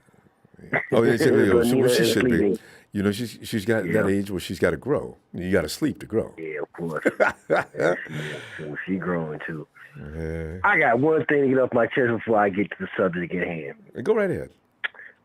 Man, Rob, I'm going to tell you this. You're going to agree with me. Listen. I don't be watching these sports shows that much. Anyway, long story short, thank you. I watch clips off of YouTube, basically. I seen a clip on YouTube that came out today. I wanted to reach through the phone. I even went on Twitter and sent him a message and cursed his ass out. Who? Goddamn, Shannon Sharp. Oh, yeah. All Aaron Donald's, you know what, Bozak. Gonna say that Aaron Donald is the best defensive player ever to play the game. They've been saying that. They've been saying that for a couple of years. I try not to take it seriously. I don't know why they keep saying that. I'm like, what are y'all freaking smoking, man? He can't hold a can. I want to smack him in his peasy ass head because he's sitting here going to say some nonsense like that.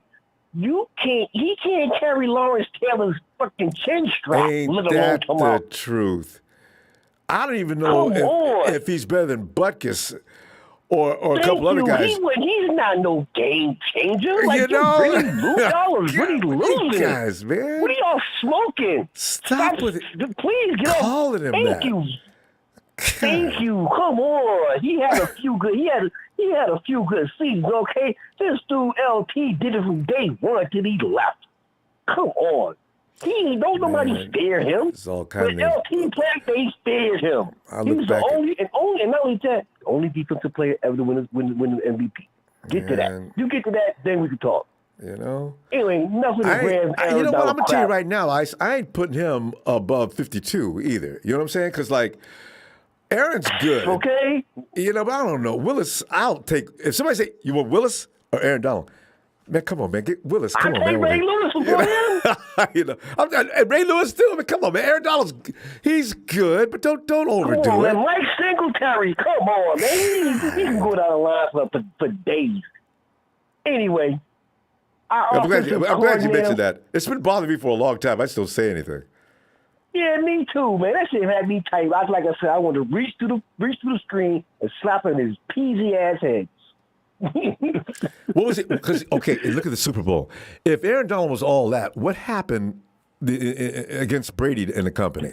Belichick had a formula for him. He wasn't even a factor. And he wasn't even a factor. Not even. I forgot he was playing. And then you look at the games we played. He got loose this time. But what happened in the last 6 games? He wasn't determining the outcome of them games. The last game we played him, he didn't have no hell of a game. Talking about we got like 3 tackles. And what they ask you? 2 pressures. And Aaron, what happened? They ran the ball. Well, you supposed to be all that. You can't play the run. We ain't gonna talk how many times George gives them pancakes his ass. Anyway, I'm glad you brought that up. Thank you, sir. Let's just send tweets to Shannon Sharp. Every time I see somebody do that, I'm gonna say, listen, Aaron Donald, let me put some of the names up here to compare to. And you guys tell me in your heart of hearts, is Donald better than all these people? I don't think so.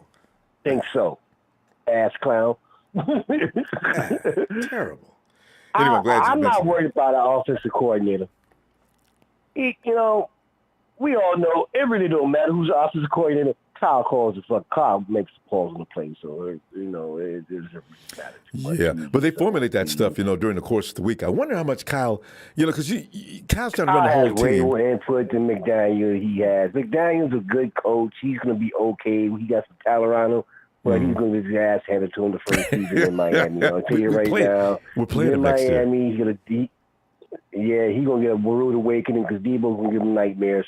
He's inheriting a really bad situation that he's going into, so he's going to tough that out too.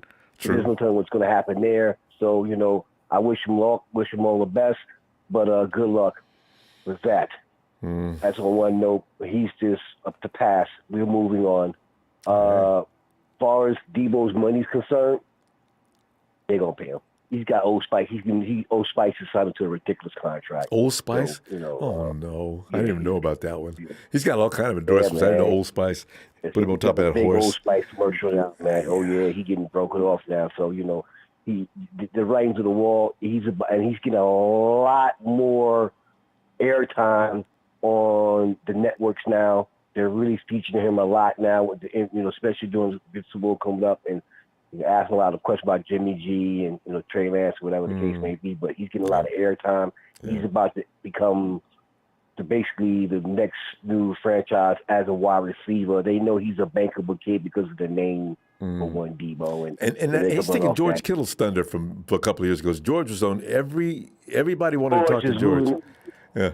Not no more. Debo is the man. It's bottom line. It's boiled down to a Trey Lance pull the same thing off that he pulled off. It's going to be all about Debo and Trey Lance. You know what I'm saying? So, you know, bottom line, Kittle's becoming a thing of the past, and I wouldn't be surprised if George Kittle numbers doesn't get better next year.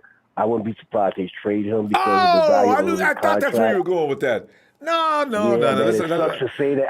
Let's see what I'm saying. Yeah, he's a great blocker, but I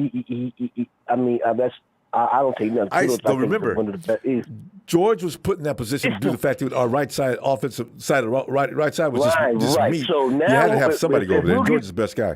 Right, and I agree with you. Debo's going to get paid. That's so. Yeah, that's what I was wondering. Where do you see him? Like D-Hop is the highest paid at 27, and then Debo. I think what they're going to end up doing is this with Debo, because our salary cap for this season, I think, is at like 4. But once they release a few of these other guys, it'll probably jump up around 30, which is my guess. Well, I'm guessing. Phil said 55. So I don't know. And wait a minute. Be correct. But they were 4 in the red, where they'll be at 50. So I'm looking at they was 4 in the red, not no more. So now I'm guessing they're going to drop him now. They'll probably do something where they'll still him off the first year at like 8 or 9, and then the following year is going to jump into the 20s. Yeah. That's how I think they're going to spin it. Because his value to this team is like MVP status. So right. So they'll do something where they'll give him like an $8 million, then give him a big signing bonus along with the $8 million, and then in the following year they'll drop a 20, 22. He's going to get in the 20s without question. They'll give him like 20, 22. So he'll be in like the top 5 as the highest paid wideout. That's for sure. But they'll do something where he'll get like 8, 10, and then they give him a big signing bonus, and then next year they drop him into bigger numbers. As is normal procedure. We got to wind it up though. I'll be back Friday. And, man. You know, Friday, man. You know what, man? Everybody don't worry about our coaching situations, man. Night of Mike, one love. My man Ronbo, man, follow him on Instagram, Facebook, everything above. Thanks, man. Man, man. Tell Night of Mike, man, to hit the Iceman up on a note, man. Oh, that's right. Ice. I've been meaning to hook y'all up. Okay, let me write that down. Put Ice. He's the real Niner Mike, by the way. The real Niner Mike. Type that in. The Mike. All right, so you got my DM though, right? Yeah, this is under my name. Okay. It's on Twitter. It's under my name, Rodney. Rodney Miller. The same as when I be putting the message. It's under the same name. Then I know. We've had conversations. Remember? Right. So exactly. So you see my DM. Give him that same DM. All right. Will do. It's the baby, better yet, put his DM on mine. Because I just was thinking on the shopping with you anyway. All right. All right, man. Love you, man. Back at you, fam. We going to be all right, man. I'll see you on Friday. Everybody, one love. Bang, bang, Ronbo. Let me get a shout out before I go to bed, man. Nana!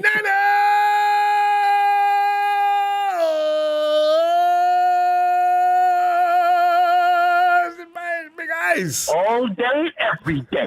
I'm out. Nice. Let's go check out Jack. Again, we lost Jack a while ago.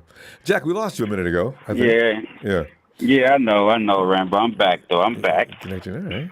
What are we talking about today, Ronbo? Well, Jack, I was talking about I didn't really realize exactly what Mike McDaniel was doing with Kyle. I knew he had a lot to do with what they were doing offensively, but I didn't realize that he was pretty much designing pretty much the whole run book on Mondays and Tuesdays, and collaborate with Kyle on the passing plays, and then but Anthony Lynn, I don't. Everybody knows him. I only seen him in glimpses because I didn't watch the Chargers that much. I haven't watched him that much at all. But Kyle went and got him, and I suspect he knows what he's doing after 20 years. He knows more. He should know more than Kyle. I'll tell you what. Go ahead. Yeah, he. I know. He used to work on his dad. His dad was his coach. So he knows what he wants back in the day. But yeah, he knows what he wants. But it's one thing that do you think our running game is going to look different next year with Lynn coming in and Daniel's gone? Not only that, with Daniel gone, Lynn coming in, and Lance being in the mix, I suspect it's going to take on a noticeable change. I can't imagine what, though, because I don't think Kyle wants Trey running around any more than necessary. Because you know how Kyle is. Kyle has his offensive schemes that you need to adhere to and go by to the letter, right? So it's not going to be what people think with Trey Lance just running and running and running. He's going to have to hit his P's and Q's out there, and he's going to have to hit wide open receivers. And then when the option comes, take off. And it's probably going to be design runs mostly. But with him, this guy runs, from what I understand, more of a power scheme, right? So the stretch that should help Trey Sermon, actually, from what people think. But what is that? Well, I'll tell you what. I just hope Lynn don't bring back that inconsistency that the Chargers had. That Charger team that he had. It was a really high penalized team, and I just hope that we don't turn into that, because I really don't want that, Ronbo. I just hope that that doesn't come from San Diego down. I really don't want that. Up to, and something else, I just want a guy to stay disciplined. Yeah, and they say it's kind of conservative, and we're already kind of struggling with Kyle to some degree. Kyle he won't get all wild with you. Kyle, every now and then I wish he would go a little wild, and he does, but very seldom. Very, very under control, and it seems like maybe his dad got a ring in his ear or something. But Kyle, I was listening to one of the last callers. Our defense always play a high level, and something that worries me about Kyle. He's supposed to be the offensive guru. Yeah. I do think we have a boy genius of a coach, but he's young, and he still have some rough edges that he needs to learn. He still have a learning curve. But as offensive minded as Kyle is, the defense pretty much have kept us going all these years. Even what was that? 20? Was that last year? Last year we 2019 we had a great defense last year. We were playing really good for all the pieces that were as bad as everything else was. You're right. Yeah. They got into the top 5. Yeah, but top 10, top 5, top 5, I think. Yeah, top 5, about top 10. But there's one thing to say about all these coaches leaving. I'm gonna miss Daniel. I wish him good luck, but he's gonna need it in Miami. He's gonna need it in Miami. Salah left last year. I don't want to throw any shade or any hate on those two coaches, Ronbo, but I don't think they're gonna make it, man. You know, I don't think they're gonna make it. You know, this league, we have a thing of, you know, these coaches are so ready too fast. You know, you're getting to be in a coach position way too fast these days, and I think most of these guys is getting these head coaching jobs. It's not even ready. You know, right. these owners are just. Yeah, they're just copycatting. You know, everybody wants a Kyle Shanahan. Everybody wants the guy down there in Arizona. Everybody wants you name it. Any offensive minded, any new thing, they're ready to copy and jump on the next guy. You know, that's why, you know, but you know what, Rambo? You know why I'm happy for all of that? Because while they're confused playing musical chairs, we're staying steady. We're staying strong. Exactly. Yep. You know, we can change it. You always. That's why go ahead. Fire Kyle Shanahan. I wouldn't listen. I wasn't having that. People got fire Shanahan. You know, when we went through the middle of the season, and Shanahan's on the hot seat. Time to let him go. You know, I said, you know, y'all be you need to wait a minute. They be doing. I tell you what. You know? If we let go of Kyle Shanahan right today, I tell you, there's a boy down there in Dallas, Texas, that would pay that man anything he wanted to. Oh, Jerry. In fact, how long before Peyton ends up in Texas? I don't think he's going to end up there, man. I really don't think so. That Dallas job is not that. It's not. It's Dallas. Come on, man. You know, it's Dallas. You know, Jerry Jones can't get himself out the way for nothing, man. He's like a freight train stuck in the intersection, man. You cannot get out the way. So, but you know, Rambo.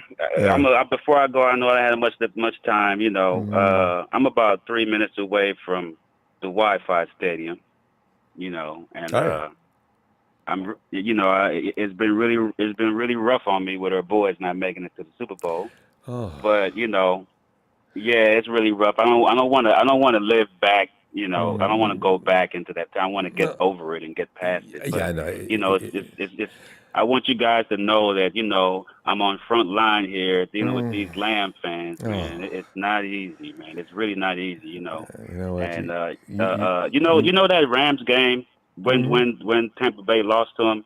I actually, in my mind, said, you know what? I don't mind facing the Rams, but I probably would have better off facing the Buccaneers, man. Yeah, because the Bucs but lost that's either here or there, and it was coming apart. Yeah. You know, the AB situation, some other players went down to injury. It's tough to repeat Super Bowl appearances. It really is. It is. But, you know, I tell you what, Rambo, I'm gonna leave with this. You know, we got a good team to look forward to next year. I wish that Kyle actually would have deployed Lance a little bit more this year, like he said in the beginning of the season, because I think he would have been a little, you know, he did get 2 games under his belt, but I wish he would have got a little bit more seasoning. And that way, you know, jumping off next year, he would have been landing on his feet a little bit better. But, you know, it's okay. We'll work it out. We'll work it out. We got a good defensive coach. You know, I'm really proud of D'Amico. He showed me a lot this year. And, you know, Rambo, this draft, you know, we got, who's that, Trent on one side. We need to tighten up that offensive line, man. Other than the inside a little bit, I know Compton's there. We need, you know, we need a couple more pieces. That, you know, if Glenshee would have worked out. Yeah. If Glenshee would have worked out, Rambo. That's the thing. He was getting that better. That was a first round pick, Rambo. I know. He was getting better this year protection Rambo, until he got hurt. So, you know. But he ain't. You know, we need to tighten up on the offense. I don't know. How much cap space do we have, Rambo? Said to be projected around 50. After the Jimmy Garoppolo trade, it should be around 50. Because he comes off the books. What about D Ford? Don't even think about it. Ain't they gonna get rid of D Ford? I mean, all that money that we got rid of, we still only have $50 million. Huh? D Ford, I don't know what his agent did, but D Ford, it's damaging to try to cut him. You believe that? Listen, Jack, we do have to go though. Yeah. Let me. I'll be back Friday. Yeah. All right, I'll see you Friday, Rambo. What you send me out one of them? You want to holler? You got it. Yeah, let me get a holler, Rainbow. Send me out on Glory.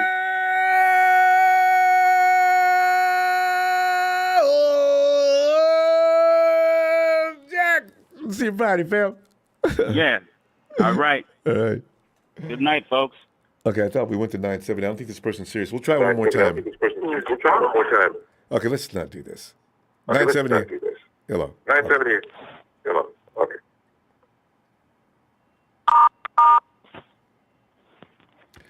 Okay. What's up, Ronbo? Yeah, who's this? Is this 970? That's Noah. Noah. No, you got a feedback going on. Can you mute that? Can you mute that? Oh, my bad. I thought you said 970. No, aren't you not? You're Eric 970. No, I just need you to mute your.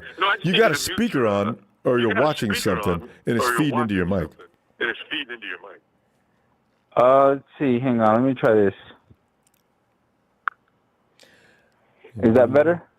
Testing. Yeah, that did it. All right. Is that? All right. Yeah. Good. Yeah. I didn't realize. I had it on speaker. I was listening to the callers and all that. Yeah. There's so much to piggyback on that, on all the good callers and all that. Well, go right ahead. How you doing? No, I just want to start off with I totally agree. I mean, there was one caller that got me really. I definitely felt his energy calling Shannon Sharp a bum, saying that was ice. Whatever. But I totally agree. I think Deebo Samuel, he's such a clutch player for our offense, and one guy that I can compare him to would be Patrick Willis on our defense. Because back when Patrick Willis was playing, do you know how much tight ends he had to cover when he was playing in his time? You had Jimmy Graham. And how many guys were Patriots. running? I mean, Willis did too many things for you to tell me that Aaron Donald is the greatest defensive player in the game today. And no, man, come on, man, y'all go too far with that. He would not even come close to Patrick Willis, not even close. Because Patrick Willis did the tackling, the blitzing, and he had to cover these elite tight ends, stride for stride with, like Gronk and Jimmy Graham and Tony Gonzalez. Hey, and Noah, what does Aaron Donald do when you run? He disappears. Okay? He's got one skill set. He can go get the quarterback. But beyond that, when he comes to running, he's average. So come and give me a break with this best defender of all time. No, he's not. Stop lying. And he's not. And Shannon Sharp's not the only one who keeps not saying that. There's other people around the league say that. Aaron Donald could be the greatest defensive player of all time. What? No. Yeah, I don't get it. And there's supposed to be football experts analysis and all that. I don't know where. He's good. He's very good. But if all I can do is rush the passer. There's been a lot of guys who can rush the passer. Can he do it all? Can he cover? Can he stop the run? No way. Oh, man. No. And Patrick Willis did it all. He was a trifecta. He did it all. Junior Seau. Somebody remember who was that mentioned? Truth Hurts. Junior Seau. I put him too. Come on, man. Y'all, Aaron Donald. He's good. Don't get carried away. Yeah, I don't know where they get this idea from, but and like it's just like I don't know. I really don't even like Shannon Sharp to begin with, so it don't surprise me for him to say some shenanigans like that. So. I know. Every now and then when he gets a chip on a Skip Bayless, so I do kind of enjoy that. But otherwise, sometimes, because Skip Bayless is such a hardcore Cowboy fan. So whenever Sharp's on him about that, I love him then. What's his name had a pretty good interview with Deebo Rome. I can't. Oh, yeah. I don't remember. He's getting a lot of interviews these days. Yeah, I saw him on NFL Network just a little while ago on YouTube. Really, I haven't seen him for a while, and then I was surprised I came across one of his videos, and he had one with Deebo just recently, and that just one go was to a pretty good one. And just search Deebo. Man, Deebo. Well, you know what? You'll get highlights. Debo interviews. Yeah. You should get all. Yeah, he's getting hit up a lot. Because But he was talk so about clutch. Debo. You know what I'm saying? Go ahead. He was so clutch, just like how Patrick Willis was clutch. You know. I know. Debo is, and the thing is, like he told Coach, just give me the ball, Coach, and he went and got that touchdown. See, anytime a guy can call it, that's a bad dude. Hey, speaking of which, what do you think you should pay Debo this year? What is it from $27 million down? That's the highest paid wide receiver is getting 27. That's D-Hop, right? What do you pay Debo? Who's the highest paid receiver right now? DeAndre Hopkins is getting 27, and Julio's getting 22, and the rest fall, below there. But what do you do with Debo? I mean, he deserves the money. Because I mean, he's like I said. I think he's clutch. I think he can do a lot of things. I mean, he has.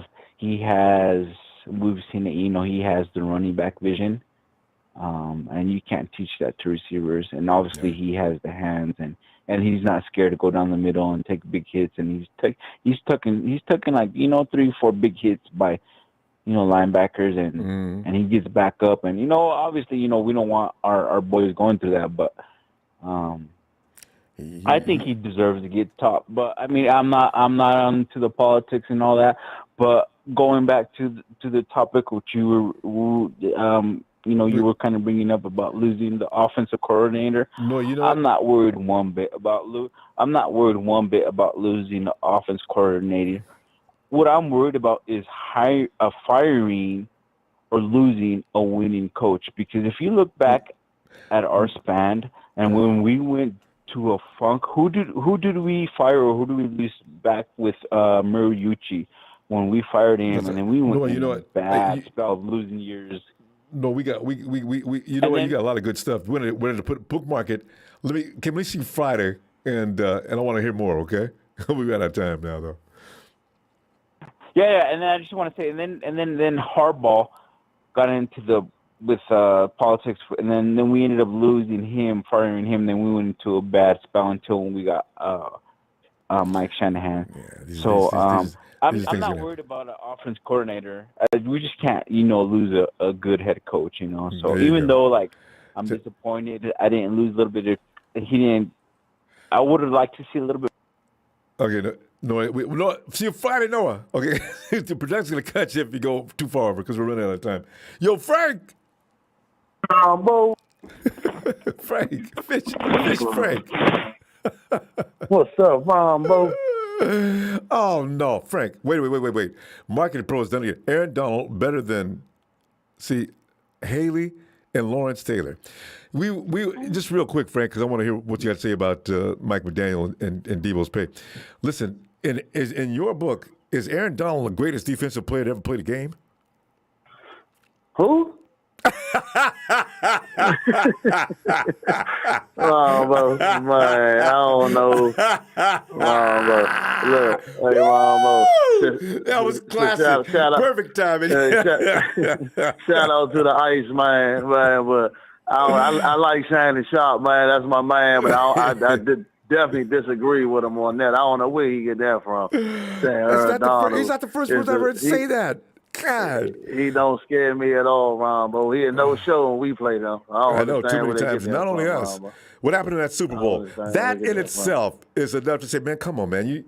Y'all go too far. Aaron Donald, if he was the best of all time, then he would have been at least visible in that Super Bowl he went to. So give me a break with this. But anyway, I mean, he made one play in the NFC Championship game. Now they hyping him. The end of the game. Oh yeah, he did this, he did that. Like, I ain't playing that junk no man. I ain't worried about Aaron Donald.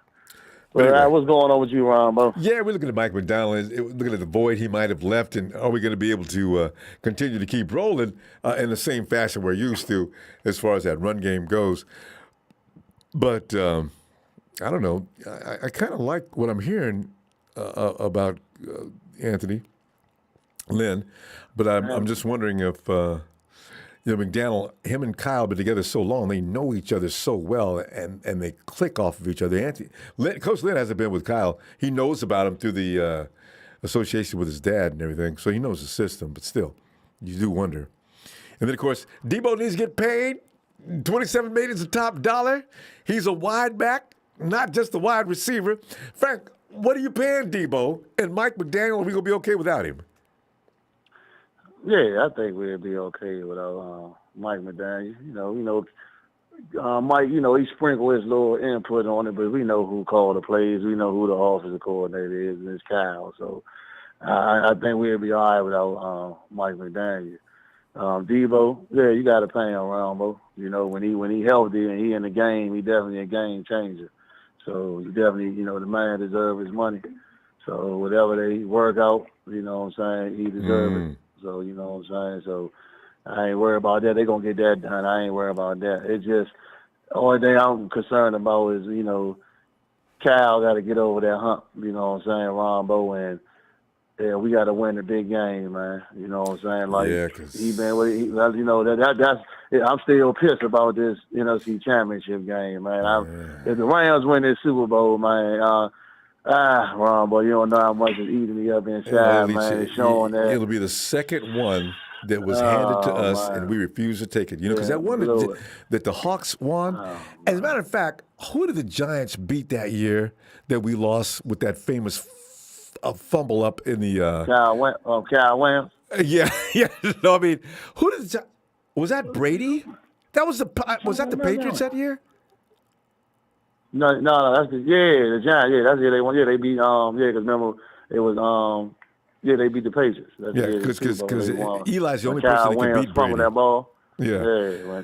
But that was our game. We had that. All right. What are you 49ers? Come on, man. Don't find a way to lose this, y'all.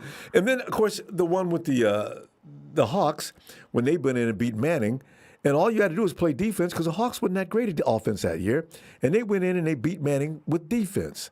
Our defense was every bit as good as the Hawks was that year. It's our time to win one, boy. Like we have to. We get too close and we keep coming up short, man. And like I say, so Kyle got to show me, man. My Kyle on the high seat for me. I ain't saying get rid of him, but he got to show me, man, that he can win a big game, man. He still haven't shown that yet. You know what I'm saying? He still haven't shown it. We lost the Super Bowl in 19. You just lost the NFC Championship, a team that we beat 6 in a row. Like, so, it's on Cal, man. For me, I'm still sick about the NFC Championship. He'll take responsibility for it, too, I'm pretty sure.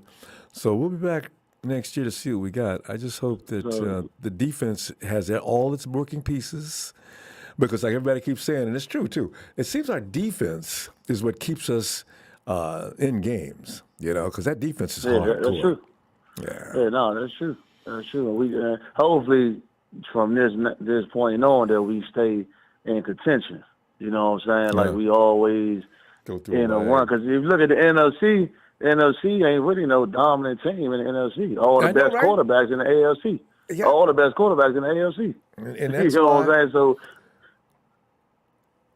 Yeah, and that's why it's there for the taking. So, damn it, let's take it. Yeah, it's for us. I mean, we the dominant team. We can, man, we better win next year, Ronbo. I'm tired of this, man. We better come out. We better get this ring next year, man. Because we're tired of losing anyway. Frank, I'm tired of Ronbo. Man, Frank, I know you have a fish sandwich. Get back to it. Yeah, I'm about to go ahead and make me a fish sandwich now, man. And I ain't even watched the Super Bowl, man. Hey, you can call me a hater or what. I'm not watching that junk. A lot of people so I just wait, man. I'm about to go back and watch the 20 when we win 1994 Super Bowl. We played the Chargers, man. That's what I'm about to watch. Hey, have a good one, Ronbo, man. I love you, man. Shout out to the faithful. And everybody, man, go make some fish sandwich, y'all. There you go. All right. There you go. All right, Frank. Woo. Hey, yo, Eric.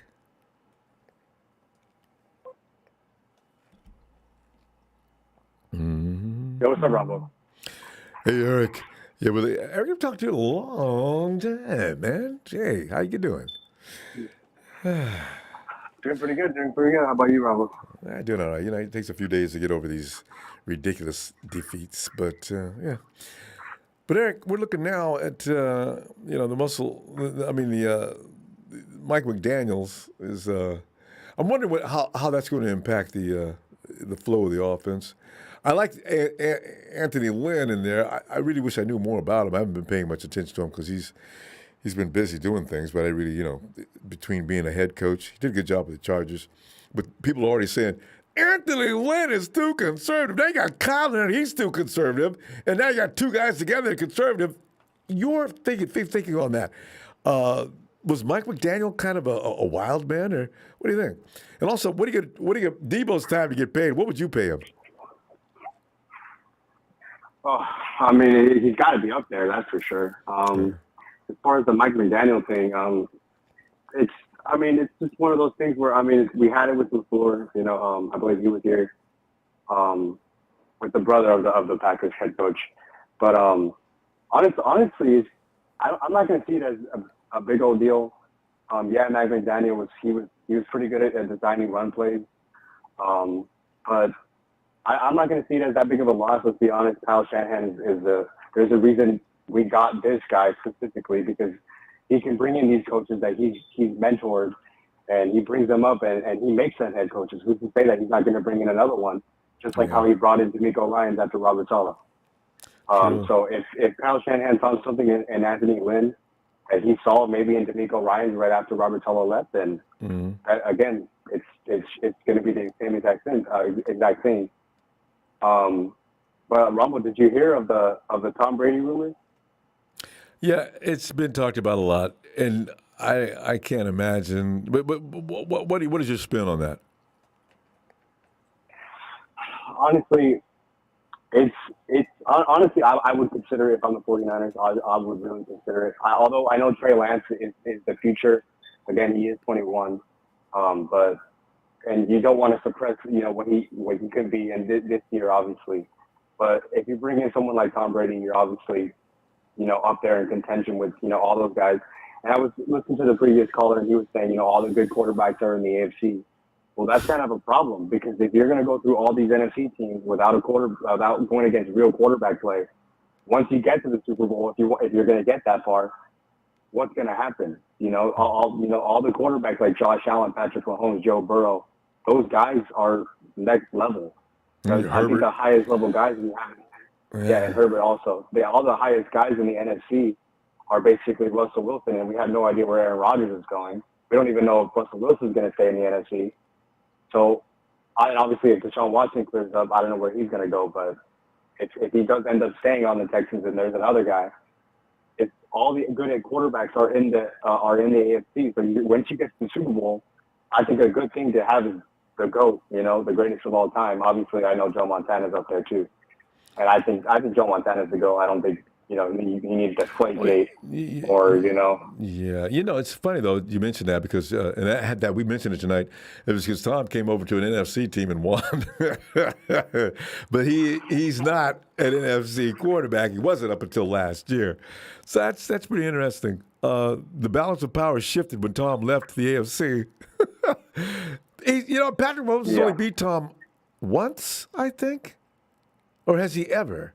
Because Tom can sit back years from now, even if Mahomes does become what people anticipate him being. Tom can say, "Yeah, well, they never beat me, and the only reason why he's owning that ground is because I left." So that's pretty interesting. AFC domination when it comes to quarterbacks. Yeah, I've been seeing a lot of videos that are saying that the AFC is gonna run the Super Bowls. Some guy was saying that the next 10 Super Bowls he thinks that are going to be AFC winners.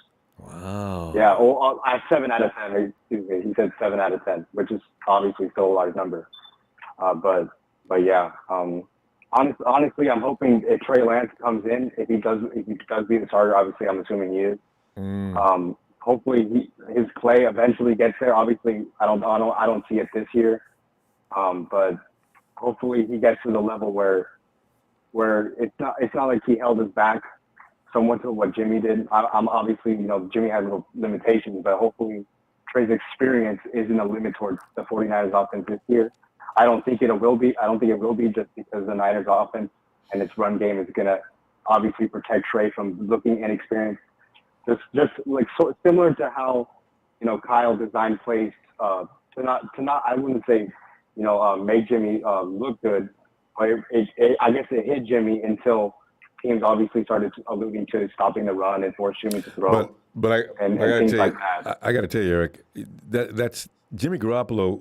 If he'd have been allowed to do what Kyle needs to do. Kyle loves his run. He has proven that. It's not going to matter who's a quarterback. He loves his run. What he's going to have to do is find a way to tap into the strengths of the quarterback, because you and I both know when Jimmy first came to San Francisco, he didn't look anything like he did after that first year. Oh yeah. So yeah, I was watching Jimmy Garoppolo videos, Ronbo. I was watching Jimmy G back in 2017. Yeah. I saw one of his stat lines. He had like 340 something yards, and I was like, damn. Yeah, it's a myth that Jimmy. We saw that. It's a myth that Jimmy Garoppolo can't quarterback, but he is a soldier and he does what he's told. And Kyle wants to run, and everything he does, he wants it to stem from the run. And all quarterbacks aren't going to be able to handle that. Now, Trey needs to be allowed. Kyle, let him do some things. You don't have to just stick to the script always, So we'll see what happens. He's going to have to do that. But you're right, though. Trey's going to be carried by the run game this first year for sure. And maybe after that, he'll be allowed to do more. But I can't imagine him doing anything more. Not this year. Well, we'll see. Yeah. All right, All right, Eric. Tell you what, I'll be back Friday looking for you now that you're back. All right. Hi, Ronbo. All right. All right. Catch you later. You. Hey, Don. What's happening, Ronbo? Don, man, we're sitting here talking about the impact that Mike, because first when Mike was leaving, I says, we picked up Anthony Lynn. We good. And maybe more to it than that. And after I read up on all that Mike's duties were and how they went about coordinating every week, and Kyle's been knowing Mike McDaniel ever since God knows when, his whole career, in fact. So I said, I wonder what's going to be now. We don't know exactly what part of the formula was Mike McDaniel every week and what was just, without him. Nothing. So we're going to see. Because, yeah, that is going to be interesting to see. Yeah, Lynn just got here. Yeah, I've been hearing, that what would happen now that Mike McDaniel's gone. But because I would believe the input he had would be the run schemes, even though Shanahan is known for his run schemes. But I think Mike McDaniel probably offered some more creativity, but I don't know how big much. Mind. Yeah. Well, you got two big minds as far as the run game goes. Yeah, and Anthony Lynn probably offers it. I just don't know. Is all. We'll probably be satisfied, hopefully. But Mike was doing it though. Ooh. Yeah, you can't discredit what he has done for us. Our run game, one of the best in the game this past season, and the way it brought us to the championship. That's a marvel within itself. You can say about Shanahan, obviously, but you got to give it to Mike McDaniel too, because he's part of that input. Yeah, you do. So now with Anthony Lynn in the mix, I think I already told you, it's going to, hopefully there's more versatility of what we can do. And obviously depending who our quarterback will be, as much as I love Trey Lance, don't get me wrong with you, I just believe he didn't get enough snaps in order to honestly be ready in the pocket yet. Not to say what we don't have can offer him the protection and time that he needs to be able to run the offense by the time he gets comfortable with it. But I do believe we need someone in there so that he can be able to get more snaps and just be more ready than time when his time comes up. That's just my thing with that. No, it's understandable. We haven't seen enough of Trey, so you don't know exactly what he's going to be capable of yet. But what Kyle likes to do? He would have done the same thing with Jimmy years ago. He didn't want Jimmy to come in for those 5 games that he came in, but until CJ got hurt, and he had to come in. Kyle wants to be able to work with somebody for an entire off season and then bring them in. So we're going to see how well Trey learns the playbook. And everybody says, he knows the playbook. That's not all there is to it. Knowing the playbook and executing the playbook are two different things. You got to get out there. You can know it all day, but you got to be able to do it. And that's what Kyle's going to be looking at in this off season. And then when he comes in, he'll be ready. there's no way to know exactly just yet how that's going to look. We'll find out. Yeah, we'll find out for sure. Yeah, it's one thing to know about what the plays are and it's whether or not you can be able to execute them efficiently. Obviously, that's what Trey would have to find out, obviously. And yeah, we don't know how Kyle Shanahan will be working with Trey Lance and how long it'll be, because if he's going to be our starter, this whole off season, he's going to have to be training with Kyle Shanahan and the rest of the staff in order to be ready come opening day for OTAs, for football. And actually, I understand he's going down south to work with some quarterback coach. So it's Kyle Shanahan's offense is very scary. This is why it worries me. It takes a long time, seemingly, to get what he likes to do down. And you got a kid that's just out of school, 21, 22. Maybe, Kyle's going to give him, he's not going to put too much on his plate. Not yet. My guess. And then let the run game carry him as long as necessary. And then when he feels comfortable, then he can elaborate and expand a little more. So, or maybe not. I just don't know. I'm not for sure what's going to happen here. Yeah, that certainly is a mystery. Trust me. Our run game, we're still using it no matter what we're doing. I just feel that we may need, even though we just need an extra rusher alongside with Eli. I mean, I know Mostert's coming back, but I just feel we need just one more, just so we don't have to worry too much. Because obviously maybe Don. You know what? I think Anthony Lynn's going to look to get Sermon more incorporated. Maybe because I'm with you. I'm a huge Mostert fan too, but I wonder if the 49ers are going to re-sign him, because the 49ers are pinching pennies now because they got so many people they got to sign with big contracts. That's true. I know with Debo and Bosa. I mean, I know. Yeah, I saw I saw a post about the guys who were paid the highest, and you said obviously Julio Jones got the biggest contract, obviously, but as far as average annual value, D-Hop is at the guy at 27. That's approaching D-Hop, 30 mil. My God. Yeah, and obviously it's going to depend on Debo himself too, because although he deserves that, but he's going to have to understand too that how much money that's also going to take out from being able to play his teammates. Yes. Yeah. Because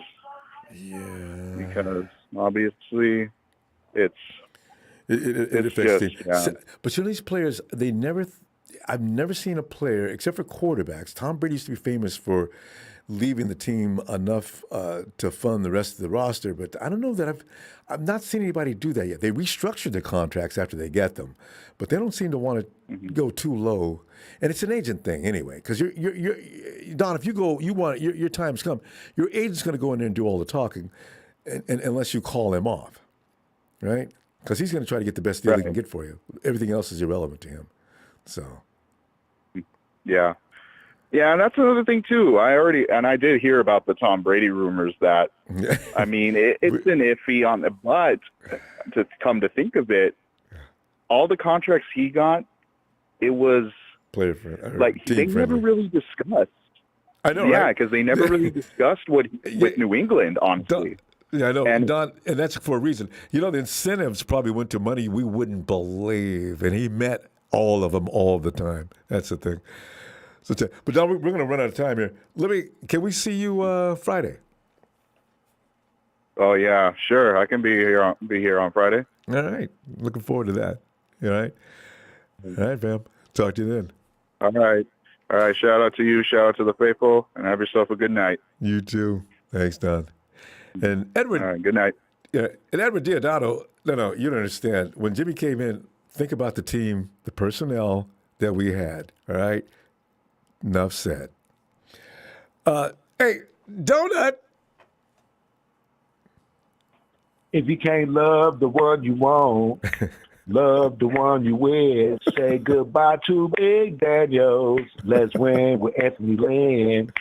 Thank you, Jimmy G. You did do your thing, but it's trade day time. Coming to the Bay. I like our defense. Special teams better get it right, because we coming next season and we going to be ready to fight. Let's go to you, Marketing Pro. What's up, Ronbo? What's up, Ronbo? I see that's been well developed. I loved it. I'm telling you, I'm thinking, because we're going to look good no matter what, right? So I figured, okay, the 49ers, we can, no matter what, Kyle's going to have a run game. But no matter what the quarterback's doing, Kyle's going to have a run game. But I didn't really realize how much Mike McDaniel was doing. I knew he was doing things, but then I read the whole write-up today on what he was doing. I said, for real? That could make a difference if he's not there. Okay. Yeah, that can. And I think that's why we got Lynn for right now. I think that's the reason why we got Lynn, to switch it up, because in the fourth quarter, in the last couple of games, as you know, maybe we got tired, or maybe McDaniels was figured out at times. You know what I'm saying? And we don't know. We do know that Kyle Shanahan was calling the plays, but which plays was being sent in, which plays was being figured out. So we got to think about that also. You know what I'm saying? Maybe Anthony Lynn brings a surprise, or a new look to some degree. But you know what? Doing it, Kyle, that stretch run, that stretch zone, that's what he does. But Mostert is a master at running the stretch. I don't know if he's coming back, because actually, as little as he is, Elijah Mitchell is kind of a north-south runner. You rarely see him hitting the sideline or running the stretch. He is good at running a stretch, a small stretch. Elijah will take one step and cut. This is what a stretch runner does well. He don't dance in the hole. Yes. Sermon has a terrible time. I mean, look at Sermon. I can hear music playing. Sermon, say, oh yeah, man. Oh yeah, give me, hey, Snoop Dogg, give me some back up here, bro. Sermon, get your ass out of the hole. Right. Move. Yeah, come on, man. See, and I don't know. That's what we need to get him together. We really need to get that young man together, because if we drop him so high, we really need to see some. We need to see some improvement, and we need to see what he really can do. You know what I'm saying? Because so and maybe far, Anthony can help him. It's like, yes, exactly. But I'm more interested of, like I said before, who's going to be that man's backup? Trey Lance. You know what I'm saying, in the future. Boy, I wish you would ask that, though, because I can't imagine. I don't know what they go do. I don't know. See, because how many people are available, and it ain't going to be Nick Sudfeld. Can you imagine? Trey Lance is coming out of the game. Looks like he may be banged up a little bit, and Nick Sudfeld bounces out on the field. It looks, what? Uh-oh. I don't think we'll be able to say, oh, no, Kyle, you didn't pick up anybody worthwhile in the offseason. You could have brought back Nick Mullins, if anything, man. Oh, not Sudfeld. I don't want to go through that, fam. No, me and you and me both. And I agree with a couple of callers before us. You know what I'm saying? Just retune the inner part of the offensive line. And because you know what, just like we got good rotation on the defensive line, we should be able to have a good rotation of offense too, even if they're not used. Like the defense are. You know what I'm saying? Have our backups just as good as our starters. And you know what? It's too bad we can't rotate offensive. No team rotates offensive linemen, because they need to work in tandem. It's a symphony. When they work together, they're on point and they can do their thing, right? The defensive line, you can shuttle them boys back in and keep them fresh, and that is one of the reasons why defenses dominate football. Probably even more so than offenses, because you can't be. Those guys got to be in sync. They got to stay out there working together, play after play after play. So Exactly. I mean, but I figure that everything is going to be all right. This coming year, it's just going to be a show me year for the fans, for the faithful. You know what I'm saying? I understand a couple of us have some doubts on a couple of issues as far as, far as our roster is concerned, far as the coach is concerned, far as how everything is going to pay out when it comes for draft time and free agency. However, we do have some good pieces together still. You know what I'm saying? Yeah. And as long as Debo's playing, that's all I need to know. Exactly. You know, and we'll see what we can do with others. You know what I'm saying? We'll be free agents, and if some decide to stay, if some decide to go, work with what we have. But the means is to do whatever we got to do to shut Marketing Pro up. You know what I'm saying? We're going to take over the league. But ain't he special? We're going to meet up with the Rams 2 times. Yes, he is. And let them lose this Sunday. But remember this, Marketing Pro, you still got to see us 2 more times, like Debo said. Boy, come on. What you gonna have on our touchdown, homie? What you gonna have on our? I'm gonna be our ball, bro. You know what I'm saying? Cause see, hey, but you know, the thing is, here's the thing: these rumors about Brady are rolling around, right? So you know, if we don't do well next year, the Brady people could be out there, you know, because that's a whole subject for a whole show, though. Is Brady a plus or not to come to San Francisco? Because like I said earlier, you know, I love Tom Brady like everybody else. But his time is not now to come to San Francisco. It was a few years ago.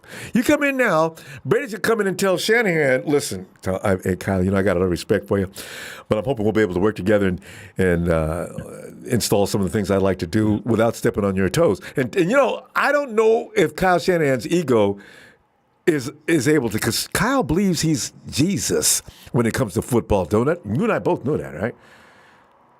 Ain't that the truth, though? But you know what? On the flip side of that, you know what I'm saying, to my fellow faithful that wants Tom Brady here, okay, I understand he won all the championships, and I understand that he's eating the green diet that's trying to keep him young. He's trying to stay young. He's trying. But please understand this.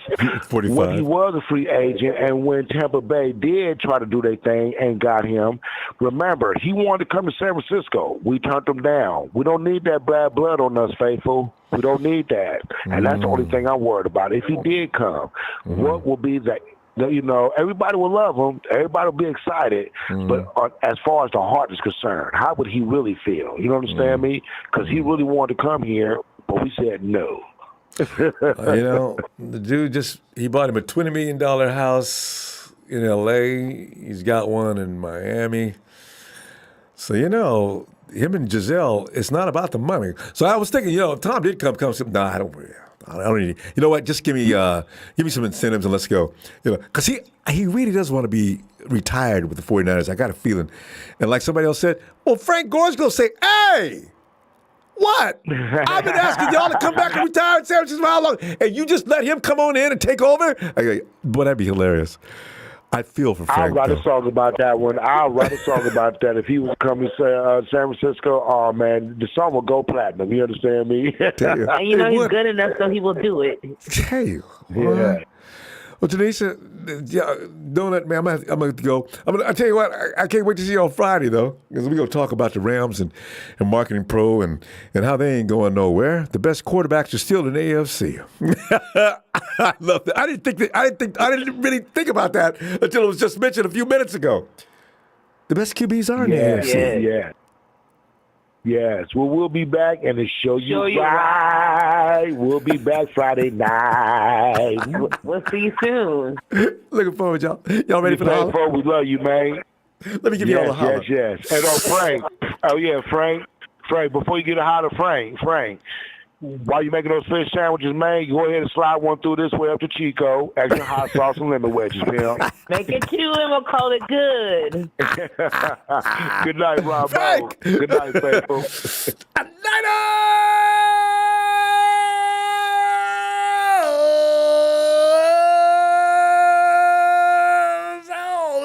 Donut, Tanisha. Y'all have a great night. Thank you. Thank you. Good night, Ronbo. Appreciate you. Thanks. I love y'all. Have a good night. Have we got anything else here? Tony, of course. Tony. Come on in, Tony.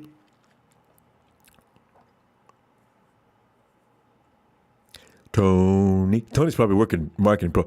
People, boy, Tony be drawing them dudes, boy. Tony, you in the middle of something? Boy, Tony.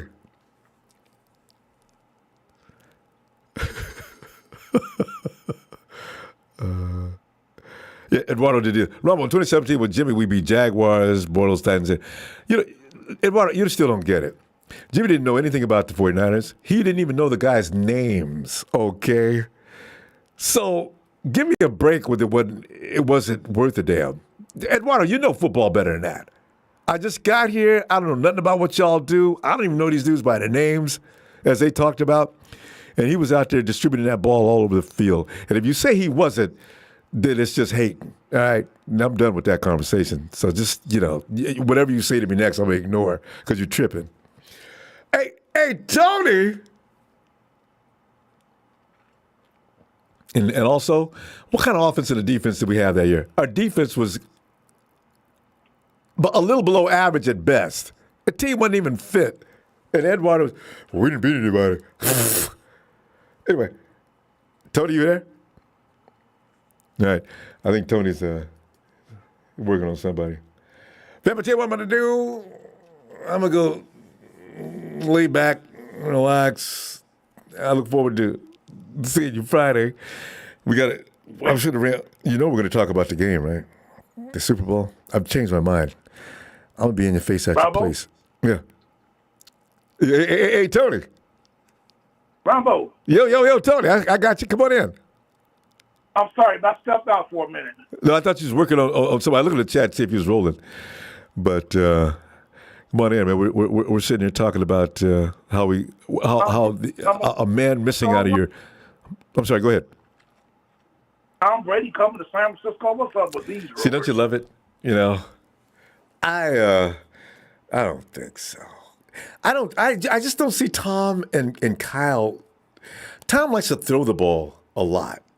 It's like you and I both agreed. I think we talked about this when they were playing against the Rams. Fournette, not even healthy. Every time he ran the ball, boom, he's tearing them up. Yes, he was. Then all of a sudden, Tom's got to throw 2 or 3 in a row, and then come back to Fournette. Tom throws 2 or 3 more, and they're all over Tom. Us, you know how Shanahan loves to run the football. He's not gonna. That's how Cincinnati got the ball. They mixed it up. They mixed them downhill late, kicked their field goal. That's how they got the Super Bowl. Mm-hmm. So that's why I say. I said earlier, you were saying who had some bad defense. I typed in there, my Falcons, we were 28 in defense. I forgot about that. But you guys are a young defense, and you're putting it together, right? Good players, but we got some good players, but as a whole, we need more defensive linemen that can rush the passer. Because we got Grady Jarrett, all-pro defensive tackle.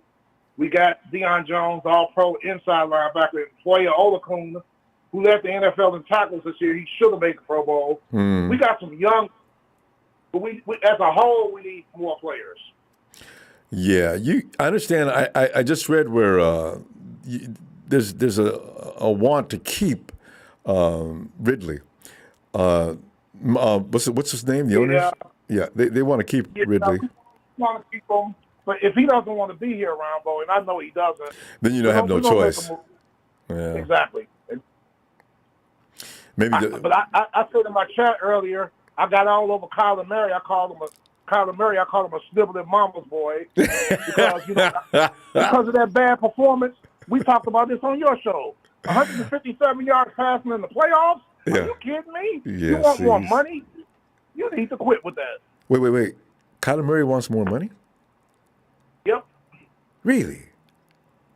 Yep. Kyler's got. Who told him to go ask for more money? What year is he in? 3rd? I know he's on his rookie contract still, but he's up there in the high salaries for the rookies. But he's shutting off all his social media with Arizona and all this. Wow. Why would Kyler want more money after having 2 back-to-back bad endings on the season? And I'm talking back-to-back. Just because just because DeAndre Hopkins wasn't there, you still had A.J. Green, you had Christian Kirk, you had Andy Isabella, you got that rookie kid from Purdue who's fast. I forgot his name. He had weapons. Yeah. And he was using him, and he was using that kid more than he was using D-Hop at one point. Yes. So I'm not trying to hear it. If you want to go play baseball, go play baseball. This is news to me. I didn't know Kyler had the unmitigated audacity to start talking about I need more money. I'm shocked. Oh. And I wow. heard that the whole Arizona situation's in disarray. I don't have any details yet, but I heard it's been backbiting and fighting, in-house fighting. I don't know what that's all about. See, that's what I love about the 49ers. We people don't understand. It's a real privilege to see a locker room that's not at each other's throats. I mean, the 49ers get along so well. They take care of each other. I mean, how many franchises got a quarterback leaving with nothing but smiles and kisses? I mean, Jimmy G's leaving. Ronbo. You never hear anything bad about coming out of the Falcons locker room. Like, Julio wanted to leave. He just wanted to change the scenery. There was nothing bad about – you never hear nothing bad about the Falcons locker room. That's the Cowboys and the Aints. Oh, hey, Tony, remember the Cowboys? Was that year before last? A reporter was standing outside the locker room area door, and you heard screaming all the way outside. I said, whoa, what is the problem? Who is that? I couldn't make out the voice, but it's hilarious. I'm going to be really laughing when the fans, when free agency period starts, you see across the screen, Amari Cooper has been released. Ezekiel Elliott has been released because of the salary cap. Ronbo, they can't keep all that. I don't know how Jerry did it in the first place. I still want to know. I want a book. They should put their books up so everybody can see it. So those of us who can't believe the math works out that you're still under the salary cap, I want to see that. I don't believe it. Yeah, Ronbo, how is it Amari Cooper making $22 million, Ezekiel Elliott 16, Dak Prescott 40, Tyron Smith 23, their all-pro left guard Zach Martin 24, and then DeMarcus Lawrence making 20. How is that? I was going to say you left out DeMarcus Lawrence. Yep. That's over the cap right there. That's over the cap right there. Mr. Spotlight's been cheating. Unless the rest of them are just getting paid lunch money. Otherwise, how do you afford that? Yeah, they're gonna let Michael Gallup go test the free agent. I know what the Cowboys going to do. They're going to draft another running back to go with Pollard to cut Elliott, and they're going to draft another receiver. So I'm telling you, a lot of people want Amari Cooper.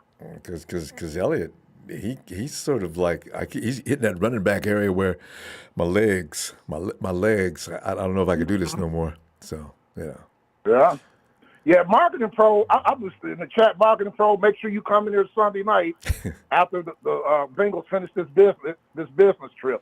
The Bengals are on the business trip. To take care of it too, boy. I can't wait. All the Bengals got to do is play defense. If they can play decent defense, they can win that game, and with a certain amount of ease. Ray Hendrickson and Sam Hubbard, they're two defensive ends. Yeah. Hubbard has 8.5 sacks. And Hendrickson has 12 sacks. And they look like they're picking it up a little bit because I've never seen anybody treat Patrick Mahomes. Well, last year in the Super Bowl, but Mahomes had offensive tackles this year, and they still had him on his horse most of that game. I was shocked. I'm telling you, Ronbo, in my opinion, I could be totally wrong, but this is just what I think. Because I think the Bengals watched y'all's 2 games during the regular season. Mm-hmm. I think the Bengals watched the Baltimore game during the regular season. How to handle Aaron? Of all handle them. I think Mixon going to go for about $170 and be MVP. That's what I think. It's going to be interesting.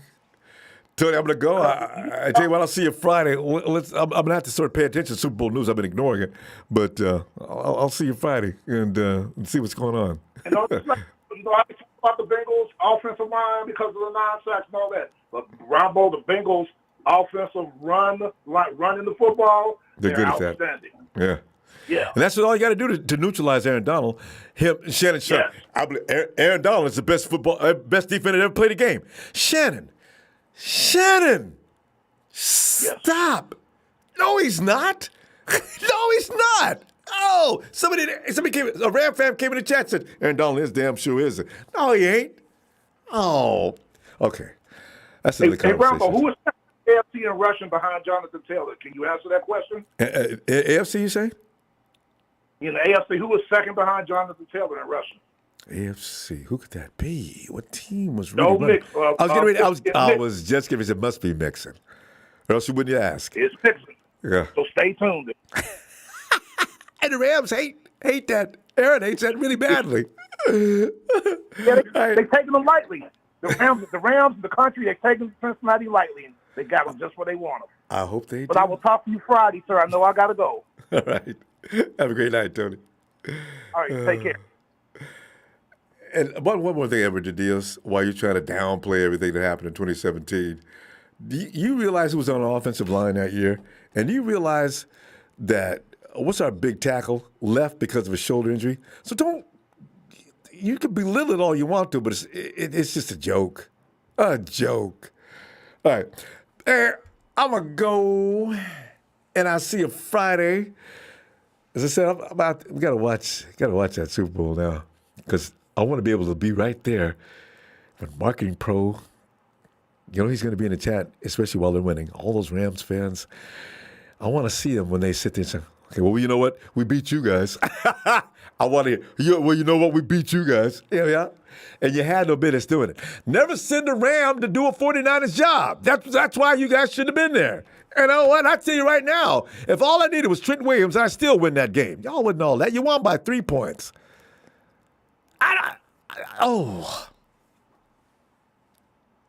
Fam, thanks for your contribution. I'll see you Friday.